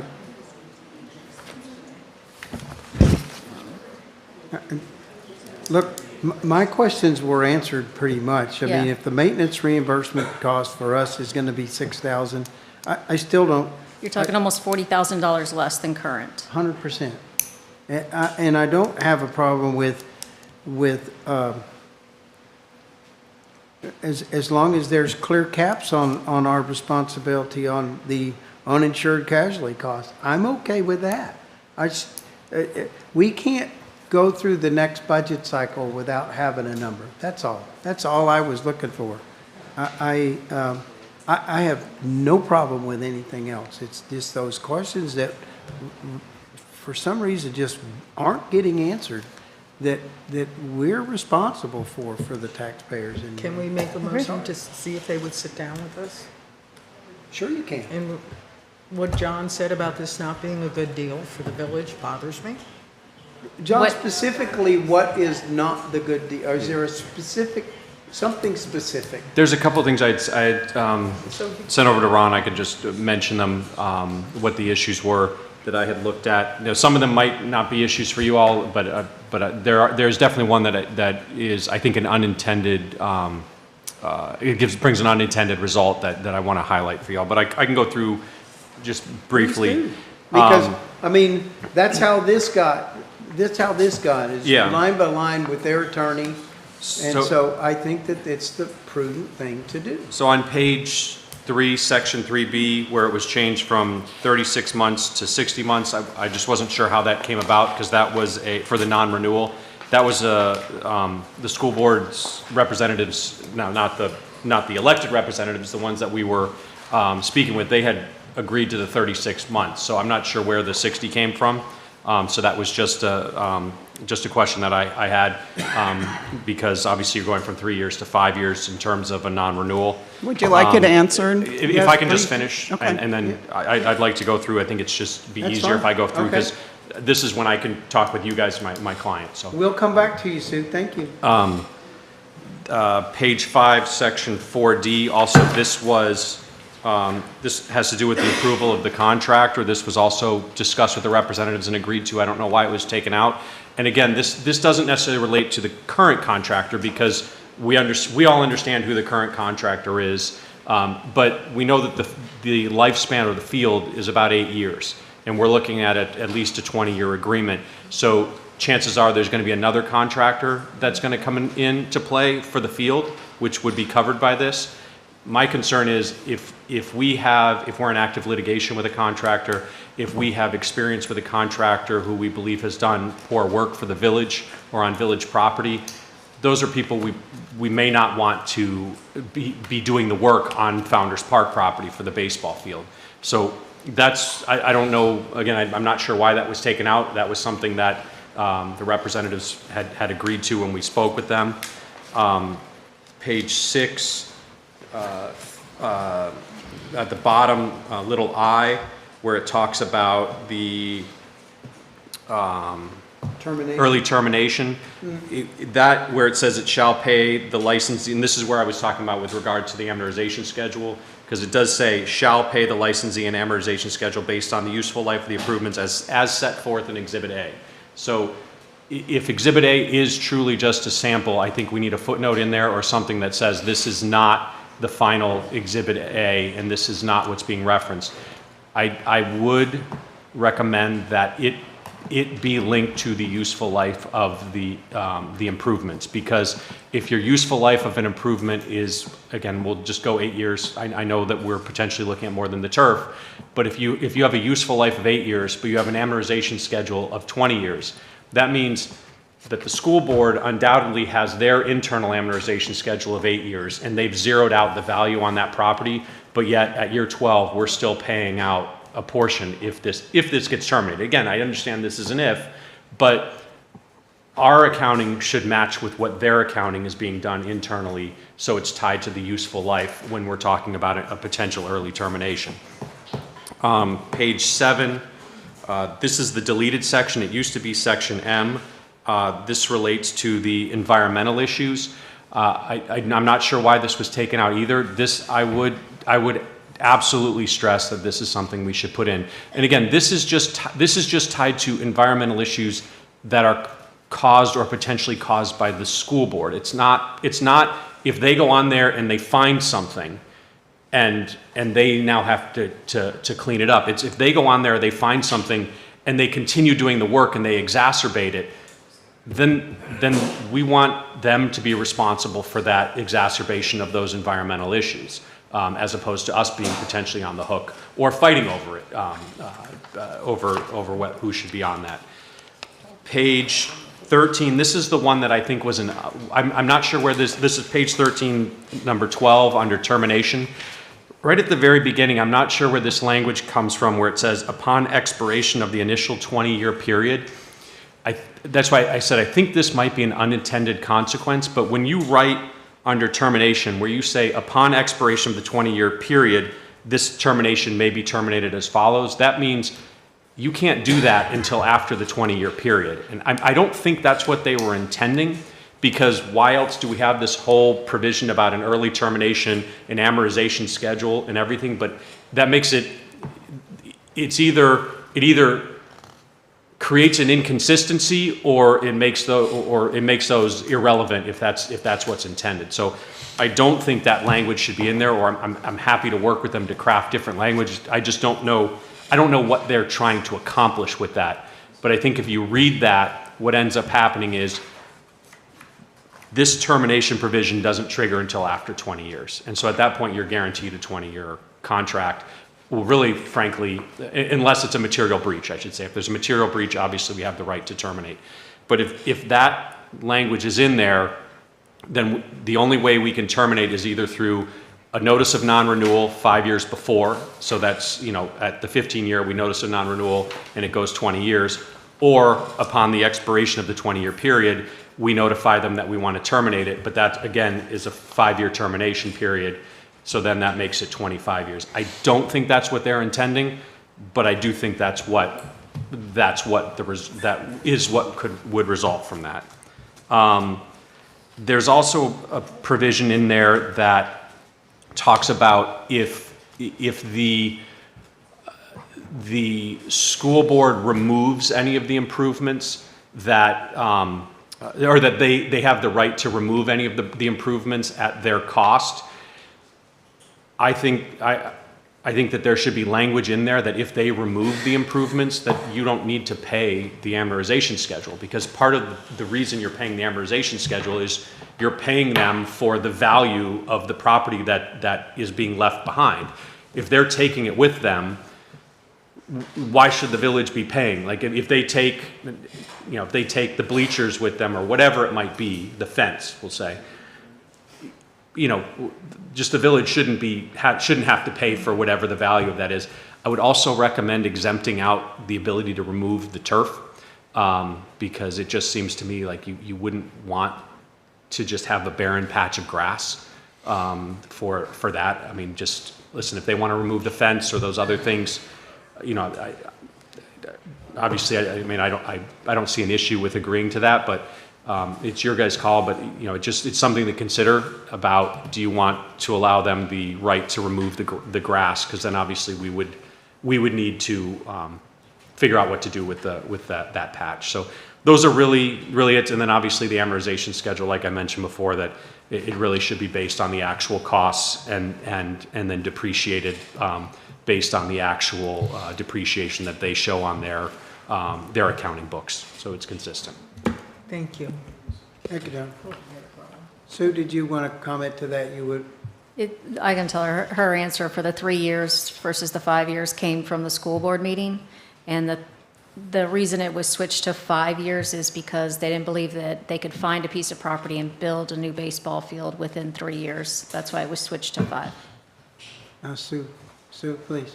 It's become clear to us during this process that there's no way to have a baseball field in the backyard of Coral Shores and have tennis courts and have practice fields for soccer and lacrosse.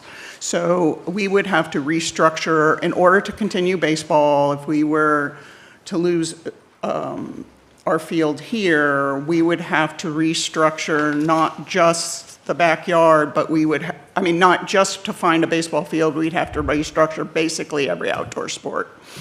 And that will take longer than just building a baseball field. Understood.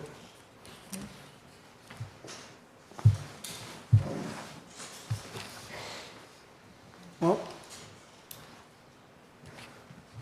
I think that there, as I said at the very beginning, there's questions and I think it's so minor that it's just to sit down and have a conversation.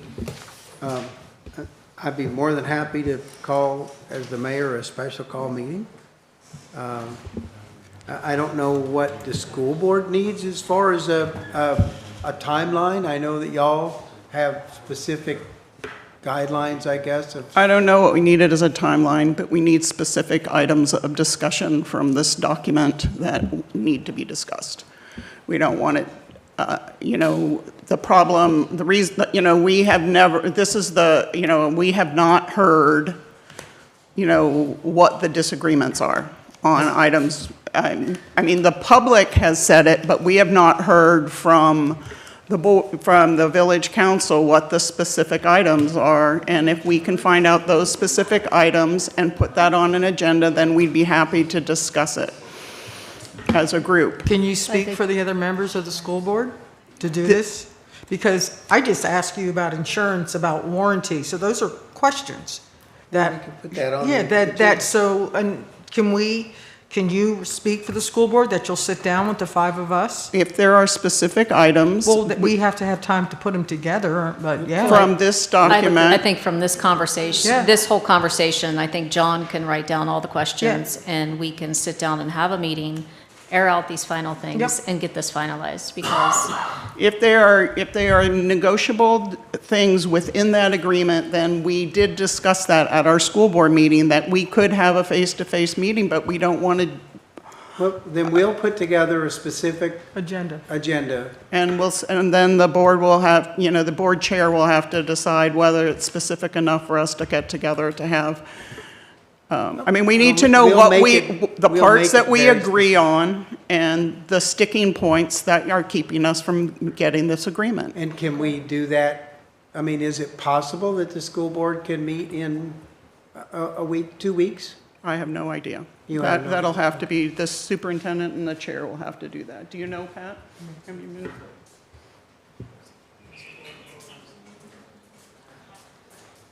Mr. Mayor, I believe the question previously was timeline regarding the project timeline. Was that what you were No, questioning? meeting, just Okay. meeting. No, the question is. Well, I can say that project timeline-wise, if there's not an agreement to move forward tonight, we will not make the next baseball season. If it doesn't happen tonight. Right. We're already well inside our execution timeline for the project.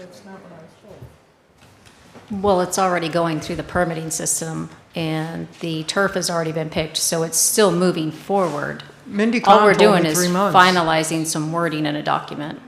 We need to issue a notice to proceed, the school district needs to issue a contract or notice to proceed tomorrow to keep us on. Have you? But you haven't been timeline. issued a permit yet, Have so. you We would applied for the look to do permit? that.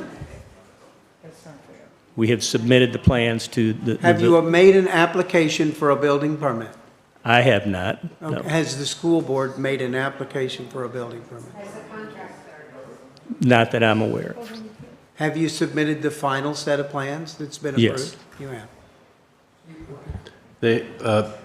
The Keystar has sent me something today that they want the status of a signature for the attached permit application. So I haven't signed it because I wanted to get approval from the council before moving forward. So they do have a permit application submitted to the village, but they needed my signature and I haven't agreed to sign until I heard from the council. I mean, if we went forward, I could sign. I didn't want to sign anything until we had consensus on the council. I mean, we're not disagreeing with anything they're building. I know. We're just disagreeing with we just have some tweaks in the language that need to be done. So I don't understand how the field and everything else can be stopped if that should be able to still keep moving forward if we just tweak the language. We're all in agreement, we all want this done, but we just have some language and some answers to some questions. Yeah, I don't think, even the issues I raised, they're workable. They're not, Right. there are. Everything everybody here has said is just sit down and work it out. It's That's it. nothing to do with the actual project. Right. Yeah, and I No, think that. I think there's I think always been a consensus on this council to get this done. Steve, I have not forgot about you. Would you like to please weigh in? Thanks, Don. I was just waiting for everybody to kind of get their points in, and I agree. For me, I'm hesitating moving forward on this agreement as is for everything that we've discussed. no, now we lost him. Doc, you touched on really what my main concerns were, the taxpayers. So I think that we are close. I think that John can put out some of those changes for us. And really my baseline to try to answer Jamie Engel's direct question to us in terms of how we each feel is she could just look over at her husband's statement. That's almost verbatim in terms of how I feel, that really this is a school district project that is going to be utilizing land owned by the village, and they should bear the brunt of the majority of the expenses. We can work with them on termination and years, amortization, but I think we really need to know some of those numbers on anything that we might have liability-wise in terms of our expense and what we need to budget. Other than that, I think we can go. Let's get the best field that we can possibly get on there, and I don't think that we need to be involved in really all aspects of every single door handle, paint, that kind of detail. I think what we really need to do is come together on this language that we can all agree on. I think that we can sort of stop the bickering And let's just get specifics down there, like Sue mentioned, that they can answer, and we can get this done very quickly. That's really where I'm coming from. Thank you, Steve. I agree. Hey, we've only got one item on, it's quasi-judicial. We've got one item on July 9th. Maybe we can meet with them on July 9th, right after we get done with our quasi-judicial. That's probably not enough notice for sunshine for them. Okay. It's a good idea. It's a wonderful idea, but. Can, Go for it, make a no, motion, how do we Vice make Mayor. a motion for them to, John, how do we make a motion for them to agree when we put together an agenda, sit down with them within like the next 2 weeks. 2 weeks. Well, I don't know, I can't speak for them, so whatever time they, you know, whether it's August, the end of July, I don't know. The week of the 20th. I don't come back to the 21st. The week of the 21st. But, I mean, so, because I don't, for you to say we have to decide tonight is totally unfair. That is not fair. That's putting us in a position that's ridiculous. That, like Anna said, the project can still keep moving forward, but We're going to come to an agreement. I want to sit down with the school board members and the public, and let's solve this. It's not that difficult. And so, I don't know, how do we how do we do this? Yeah, I think you could do a motion to renew the request to meet with the village council, or I'm sorry, the school board jointly within, I guess, within the next 2 weeks. Whatever they can do. Subject to the village providing them with, at the school board's request, a list of items to be discussed at that meeting. That, Specific somebody second agenda. it? Somebody Right. second that? Because that's what I just said. That's what you said? Yes, I did. Do I have a second? Can you repeat that?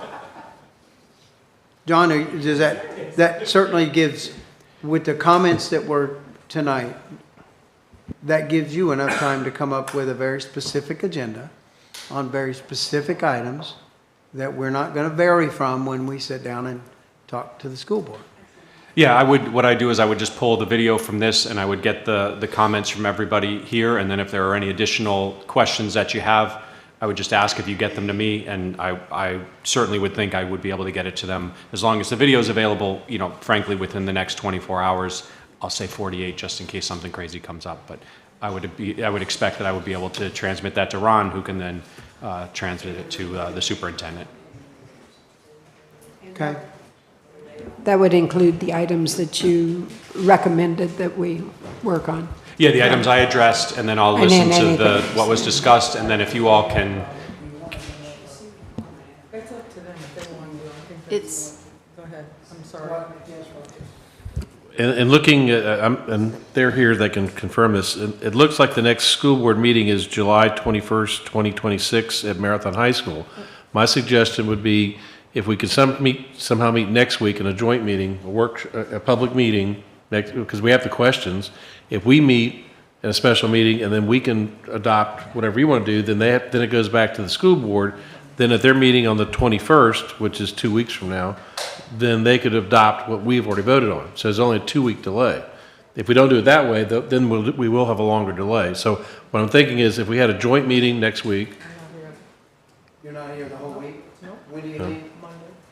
well, we can do it this week. I mean, I don't know what the school board schedule is. My point is that their next meeting is July 21st. And if we have something in front of them, let's say we make the changes at whenever, we can make them this week if we needed to. But I'm saying if they want to have a joint meeting, the next meeting would be to approve what we did on the 21st. That's the schedule I'm looking at. Do we have any feel, maybe Pat or Sue can answer this, of whether or not we could piggyback on your July 21st meeting and make that a joint meeting? You don't have a feel for that? I can't see, Sue. I'm sorry?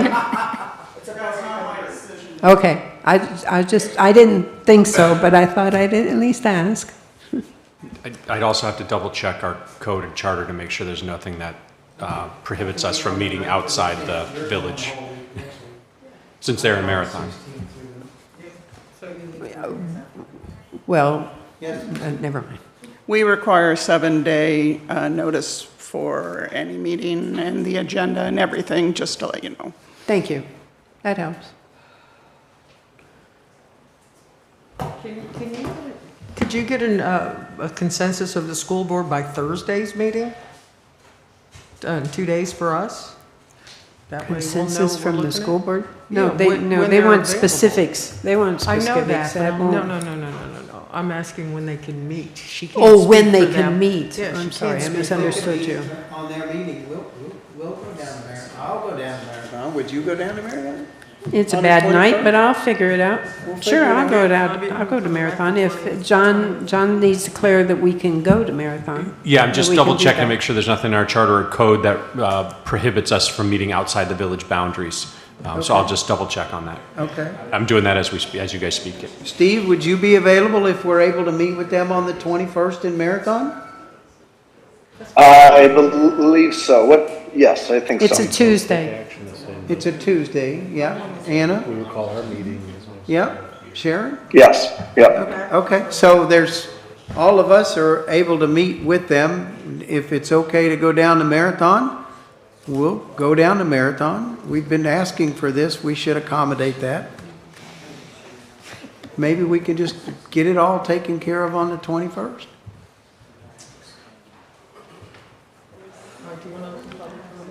I would like to, while John's looking that up, is there any other public comment that we can keep kind of short that we can talk about? Jamie?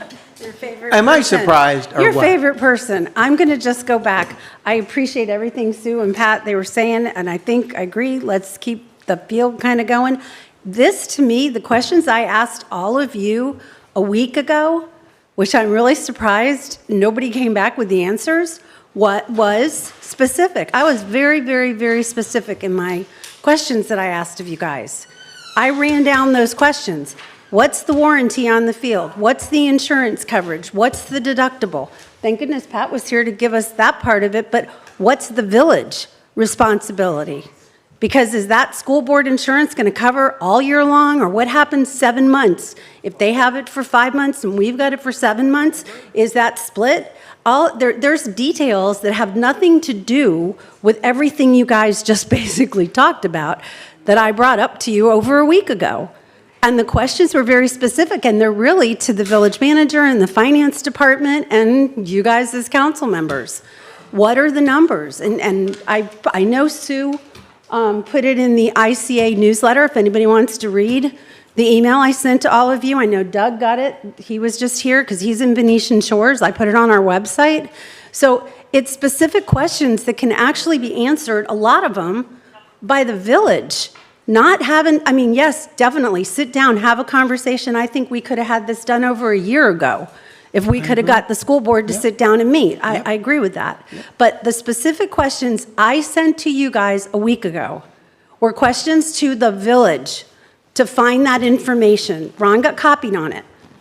Very, very specific questions that had to do with money and our budget and our finances. And tonight we're sitting here listening to all the money that's coming up. And don't forget, we've got a homestead exemption situation that's going to be on the ballot in November that could affect us maybe not in 26, 27, but it's going to affect us in 27, 28, 28, 29. Yep. And I believe that's going to pass. So looking at that, we have to be very conscious of what we're doing with our budget. And so I would say if you guys can get all of those questions answered that I sent to you, and then go sit with the school board so you know financially where the village is coming from, let's do it. Nobody's saying not to do this field. We all want the kids to have that field. I've worked on this long enough. I want the kids to have that field. But financially, we need to look at it. The other thing I'm going to throw in there besides the bleachers is what's not in that agreement, and I just said it to Sue, are the security cameras on that field and the infrastructure for the security cameras and the monitoring system and the costs that go along with that. Because how are we going to know if we're responsible, or we have to go to mediation to determine who was responsible for damage because some stupid person rode a bike across the field or did something, who did the damage? If we're going to be responsible for that, We need to know who did it. And the only way to find out who did it is if we have security cameras, or if I'm a taxpayer for the school board, I'm saying lock the field up. And I'm not saying that, but that would be the only solution to do that, to stop people from going on the field and damaging it. So we need the bleachers, and we need security cameras, and the infrastructure, and the monitoring systems. You can add that to the list, John. Thank you. Thanks. Thank you, Jamie. Cheryl Culberson, Plantation Key. I had the misfortune of listening to this meeting while I was driving back from Fort Lauderdale, and I just got here. This is a joke. This is nothing that we told you needed to be done. You are taking no precautions to protect the community or what's going on, and you know it. The bigger issue is, my biggest issue has always been the ADA compliance, along with not putting down the plastic crap that goes on the ground. Get past that, I will go on. But the bottom line is, you're not doing anything. The school board has yet to perform properly on anything they've done on this. I would be very cautious. Yes, you need a joint meeting. It should have occurred 2 years ago. We've quit wasting everybody's time and breath. But there are multiple things in here, starting with everything they took out, but every single one of the protections that we put into the initial agreement that you voted on. You need to remember, you voted to accept that with the protections for the community. You represent the community, not the school board, and the children will be just fine if it's done properly. But when you're sitting there taking out because you're trying to play cover yourself, then you've got a problem. Go back to the original contract that we suggested to you, that you voted on, put those protections back in, get your ADA compliance, and have it reviewed. Most importantly, you want the grounds to be approved by the National High School Association and make sure they're proper. And you want it done, and there's all kinds of places that get that done. But you want to protect the community and our investment, not the school boards. So on page 7, item small k says ADA. All improvements hereafter made to the property shall be in compliance with the American with Disabilities Act of 1990, and same may be amended from time to time, the extended required by law. I don't know how much plainer you can get in a contract that says all improvements hereafter made to the property, which is that over there, shall be in compliance with the ADA. Except that we haven't performed either. Well, and you may very well be right, but it's in the contract, so I don't need to worry about that if this contract is okay. Captain Ed? Except that we've given way too much away. We're in danger of having to pay for that. Ron took the things out because they weren't in compliance so that he didn't have to argue the compliance issue, because he doesn't like to be a tough guy.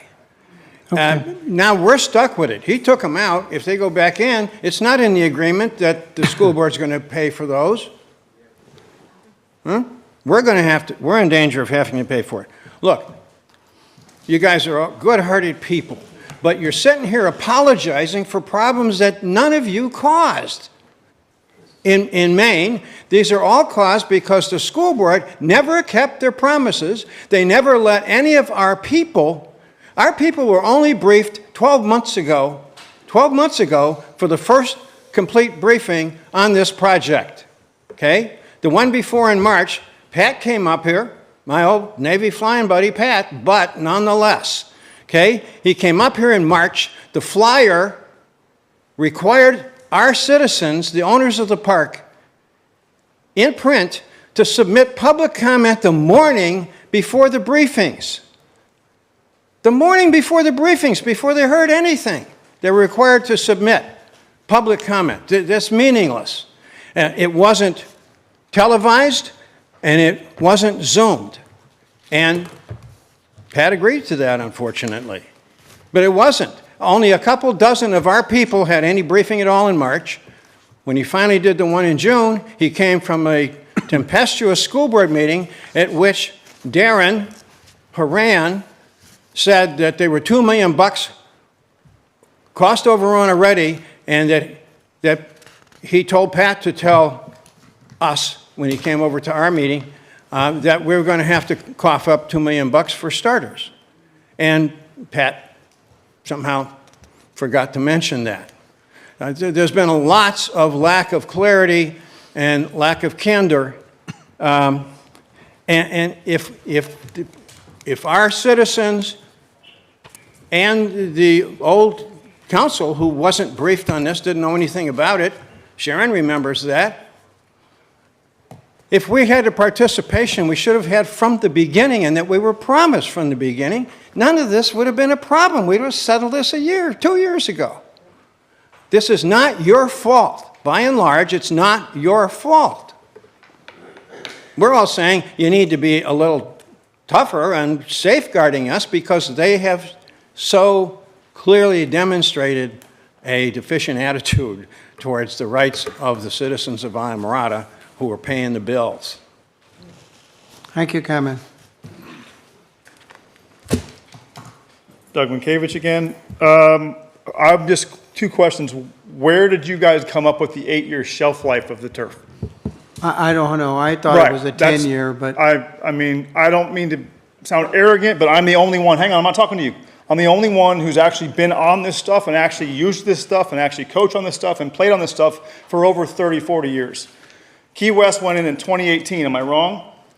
I coached there this past year. Their turf is fine, it's 8 years. I promise you, they're using it 365 days a year, more than what we will use it, even if it's the Taj Mahal of baseball fields. And the only other thing I will kind of mention is, where was this energy and concern before? We were wasting taxpayers' money on fields that was absolute garbage.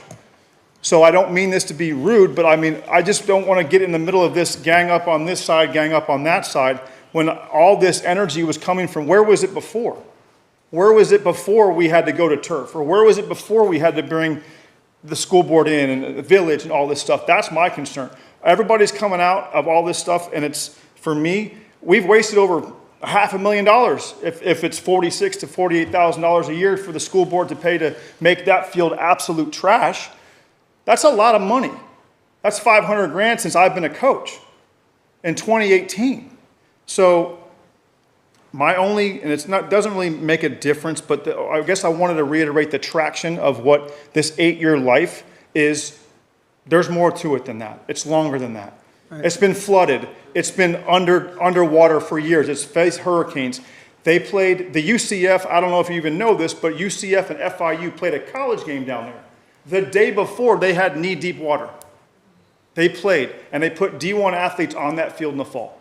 So it's definitely a lot cheaper in the long run. I guess my point is the taxpayers talk about all this money, and I get it. I am one of them. But I would much rather put it to something to protect us from just throwing it away like we have been doing for since I've been involved, since 2018. And that's the only thing my question is, where was all this concern before we started talking about this field 7 years ago? Before actually a lot of the people were even in this room. So, and I want to say thank you to both sides of you. Thank you for both sides of you, because I know this has been hectic and crazy, and the last thing any of us want is finger pointing and whatever, because I think when that happens, the number one person that loses sight of that are the kids. So I appreciate everybody keeping a cooler head and going back and forth and respectfully discussing this. So thank you. Thank you, 30 seconds, Mr. Chairman, for all you guys that are watching soccer, FIFA will not play on AstroTurf. Captain Ed, you're not being recognized right now, so please don't yell out. Please do not yell out. Thank you. We do have a speaker on Zoom as well. Yes, John. I just wanted to let you know that, yes, we could meet. There's no restriction in terms of being required to meet within the village boundaries. In our charter, it says that the council shall specify meeting locations by resolution. As part of a resolution, we adopted our council procedures, which specifies meetings will be held here at Founders Park Council Chambers, but it also states that the council has complete discretion to change the dates, times, or locations of meetings as well. So I think we're okay on this special occasion to do that, as long as obviously we would need the school board's approval to Sharon, jointly. you've got a motion in, right? You don't remember your motion? Yeah. Yeah, it was a motion to renew the request for a joint meeting between the two bodies, subject to the village providing them with a list of discussion points for that potential meeting. Can we go on and make that a date certain, or should we, would you? Yeah, is that- if you want to request it for I think that would be better Would you like to amend your motion to make it the 21st? Yeah, but I would like, in the meantime, is there any way we can get the financial questions answered through our financial department that Jamie has brought up that are very concerning? Yes.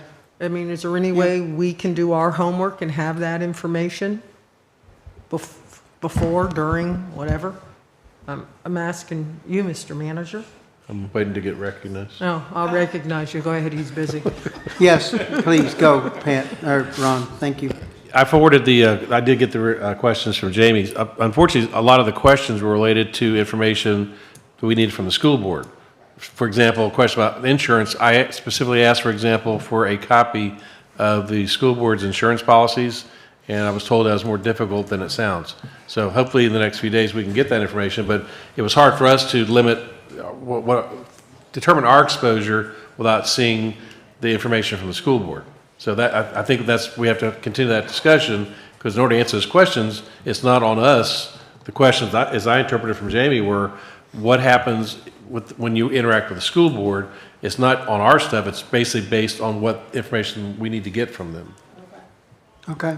Do you have the contact information, or do we need to ask Pat or Sue who you call or talk Deb, to about Can we getting hang on that? a second?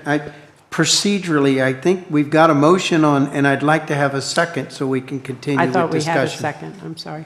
We don't have a second. Do we have a second? We did, I believe. We so, did. yeah. Who was I don't the know second? who it was, it wasn't me. Hopefully Marnie's got the noted, but I remember somebody saying second. I don't recall there being a second. Maybe we didn't. I thought we did. There wasn't a second. Okay, my apologies. That's fine. Do I have a second for her motion? I'll second anything to keep this project moving. Thank you, okay. Can we just Now, keep it going? And Deb, Doug, go- I beat Deb, you on go for time, it. just Now saying. now you're there, you're recognized. Thank you. Okay, sorry. That's okay. So do you have the names or who you should contact to help get that information? So we are prepared for that meeting, and the school board can be prepared. I don't know whether Pat's the right contact. I don't know who you're contacting. If not, maybe they can help provide some of that tonight. That's to you, Ron. I'll try to go to the chair. That's you. Okay. Sir. I would say, based on my information, that I would always have to go through the superintendent. In other words, he speaks for the school board as I speak for the village. And in the ILA, it specifically mentions the superintendent and village manager are delegated the ability. I think we have a good relationship. He's bound by his bosses like I am by mine. And so, but I think for information, I'm not saying he has the ability to just make a decision without taking it to the board. But if you're asking for information, I would say between Captain LaFear and the superintendent, they should be able to get the information we need. Correct. The financials that we were talking about. And if it's a financial thing, I also know the financial officer for the school board. She's on the Take Stock board with me. So I have the contacts to get the information, is the answer. Thank you. Anything else, Deb? Okay, so there's a motion and a second. Marnie, will you please call the roll? We did have another speaker on Zoom. Would you like to take more public comment or just call the roll? Let's hear them. Okay, Tom, go ahead. You've got 3 minutes. Okay, can you hear me? Yes, sir. We can hear you. Well, thank you very much. And I listened to all of the above, and you know what? I've had a career in management, and just to tell you something, you can't ask permission to comb your hair. You know, sometimes you don't need a lawyer to tell you how to proceed, and if you do, then you need to work that stuff out from the beginning. Now, as far as the numbers go, we've been going through this with the baseball field for God knows how long. If we don't have those numbers by now, then we're not doing this correctly. I couldn't agree more with Jamie and Ed and everybody else. It's been mishandled from the beginning. We all want it to work. And I noticed tonight, for the first time that I've seen the last 2 years, the council actually believes in money and how much money they spend. So maybe because it's an election year and it's coming up in the next 4 or 5 months, that we'll get a little bit more direction from what you guys are doing. But none of this stuff is difficult if you know what you're doing. If you don't, you'll continue to ask John whether or not you can tie your tie or sit down. Act like you run this place, not like you don't. Nice talking to you.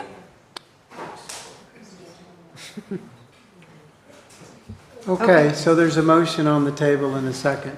Okay. Vice Mayor Sharon Mahoney? Yes. Councilmember Anna Richards? Yes. Councilmember Steve Friedman? Yes. Councilmember Deb Gillis? Yes. And Mayor Don Horton. Yes, That motion passes 5-0. good deal. All right, let's move on to ordinances. We are on tab 9, which is an ordinance on second reading. This is an ordinance of Islamorada Village of Islands, Florida, amending Chapter 14, Elections, Article 1 in general, creating Section 14-2, Vacancy and Candidacy, providing for severability, providing for inclusion in the code, and providing for an effective date. This closes the loophole in terms of when there's a vacancy in candidacy. Again, this does not deal with vacancy when somebody has been elected to council. It deals with when somebody is running, and this closes that loophole so that we have something in our code to deal with it. I know we talked about it before, and I'm happy to answer any questions if you guys have any from since first reading. Move to approve.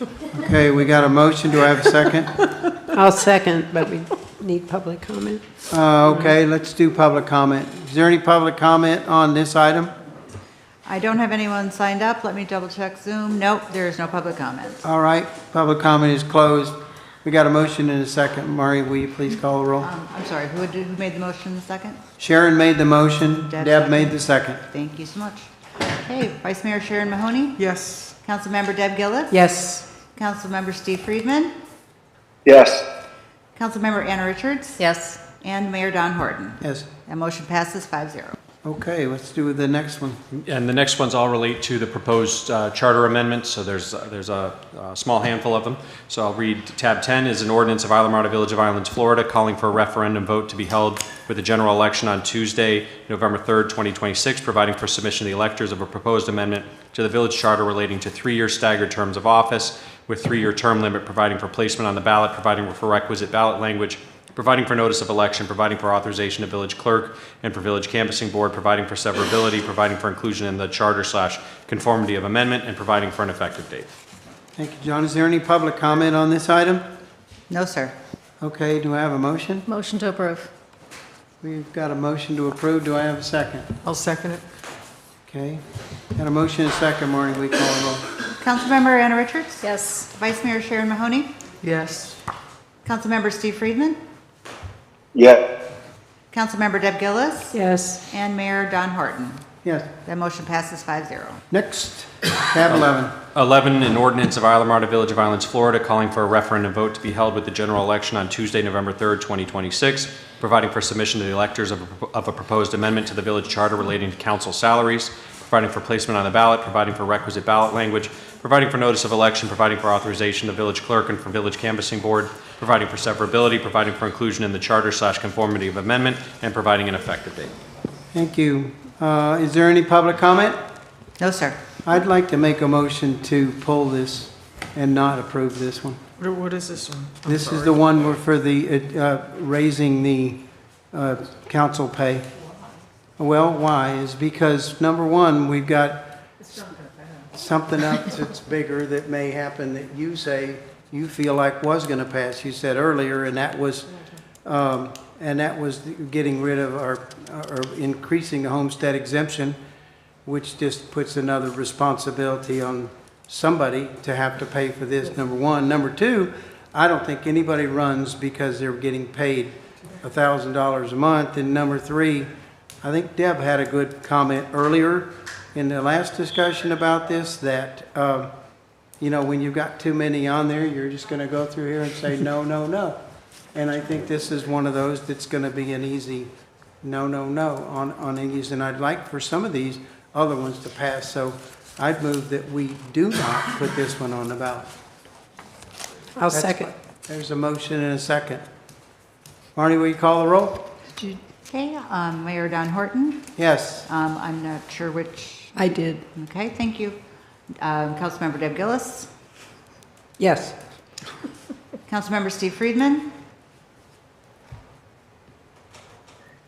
I'm sorry, I heard the motion, it was changed. So what does a yes mean and what does a no mean? A yes would mean that we are not going to put this on the ballot.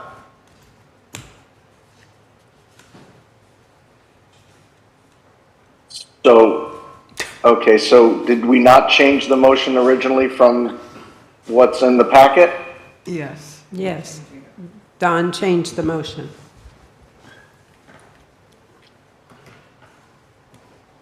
Okay, so can you read the motion? The motion is to not have this particular item put on as a charter amendment. To not increase the council salary.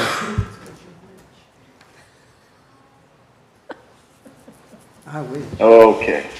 I'll vote yes. Okay, Councilmember Anna Richards? Don made the motion. It doesn't matter. Oh, I'm sorry, I thought we were halfway through. Sure. Right? I'm sorry. You made the motion, I right? made the motion, so. Oh, you're, Don voted oh, you're yes. I already voted. yes. right. You I'm voted sorry. yes. He voted It's yes. getting Okay. late. It is. I'm voting no. You had your call? So just to clarify, because it's just, I'm getting a little hesitation here, that tab 11, the compensation referendum will not go on the ballot, is that correct? That will not go on the ballot, And you yes, want sir. it there. Okay. Got it. Thank you. Your vote still stands? Yes. Thank you. Okay. Anna? I vote no. Okay. Okay, and Vice Mayor Sharon Mahoney? No. Okay, that motion passes 3-2. Thanks, Steve. All right, let's Oh, go to that's the not next one, D, nice. item 12, or tab 12. 12 is an ordinance of Isla Marta Village of Islands, Florida, calling for a referendum vote to be held with the general election on Tuesday, November 3rd, 2026, providing for submission to the electors of a proposed amendment to the village charter pertaining to council member vacancies, providing for placement on the ballot, providing for requisite ballot language, providing for notice of election, providing for authorization of village clerk and for village canvassing board, providing for severability, providing for inclusion in the charter / conformity of amendment, and providing for an effective date. Is there any public comment? Yes, Tom Raffinello, although I believe it may be on the last item. Go ahead, Tom. I mean, it was on the last item, but again, I would always question why you need a lawyer to read stuff that you can read and not have the clerk read it, because lawyers are used tangentially in any function that I've ever served on in government, and I've served in the federal government. But I don't get it. I think you guys do it because lawyers intimidate you, but I wish you the best. I don't know what that was. Thank you, Tom. I didn't understand what he, I don't know. It sounds like the objection was to me reading the title. So the title has to be read, whether it's by me or Marnie. I'm happy to do it. I'm here, but if you want Marnie. You're doing a great job. But Keith. yeah, So- she's got a lot on her plate with minutes, so that's. So, tab 12 is there any more public comment? No, sir. Okay, is there a motion to? And this is the one about the filling the vacancies once they've been elected? Yes. Just so we know where we are, Yes. right? Okay. Yes, Motion to approve. there's a motion to approve. Is there a second? I'll make a second. Okay, there's a motion and a second. Marnie, will you call the roll? Councilmember Anna Richards? Yes. Councilmember Deb Gillis? Yes. Councilmember Steve Friedman? Steve? Yes is the vote. Vice Mayor Sharon Mahoney? Yes. And Mayor Don Horton. Yes. That motion passes 5-0. Okay, we're off to tab 13, John. Yep, last but not least, 13 is an ordinance of Isla Mirada Village of Islands, Florida, calling for a referendum vote to be held with the general election on Tuesday, November 3rd, 2026, providing for submission to the electors of a proposed amendment to the village charter pertaining to supermajority voting, providing for placement on the ballot, providing for requisite ballot language, providing for notice of election, providing for authorization to village clerk and for village canvassing board, providing for severability, providing for inclusion in the charter/conformity of amendment, and providing for an effective date. Thank you, John. This is one that we did, that there was a change made on first reading where the word acquisition was changed to purchase. One thing I did notice when going through this, the ballot question also uses the term acquisition.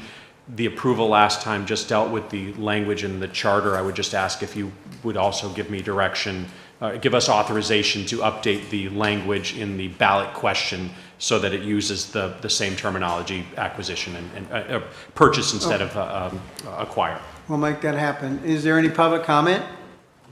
No, sir. Okay, is there a motion to approve, is there a motion to approve this I'll make a with the changes also to the ballot language? I'll make a motion not to approve this to go on the ballot. For the reason that I think there's important items, and I don't think there's ever been a property purchased, and I don't think we've ever sold a property without a supermajority emergency. We're already doing it. So if we're already doing it, what does it hurt to mandate it? Or do you It just- doesn't, it's one of those things is that I don't think we need things on the ballot that aren't necessary. Okay. That's right. all. There's a motion on the table. Is there a second? Okay, there's a motion. Is there a second? Okay, hearing no second, the motion dies. Is there another motion? I'll motion to approve it with John's language. Okay, there's a motion on the table to amend this to where it's not acquisition, but it's purchase, and to change the word acquisition on the ballot language as well. Is there a second? I'll second it. There's a motion and a second. Maury, will you call the roll? Councilmember Anna Richards? Yes. Vice Mayor Sharon Mahoney? Yes. Councilmember Steve Friedman? Yes. Councilmember Deb Gillis? No. And Mayor Don Horton? Yes. That motion passes 4-1. Okay, we're through with that. Are there any other motions? I have one. Move to adjourn. There's a motion to adjourn. We're now adjourned. Thank y'all for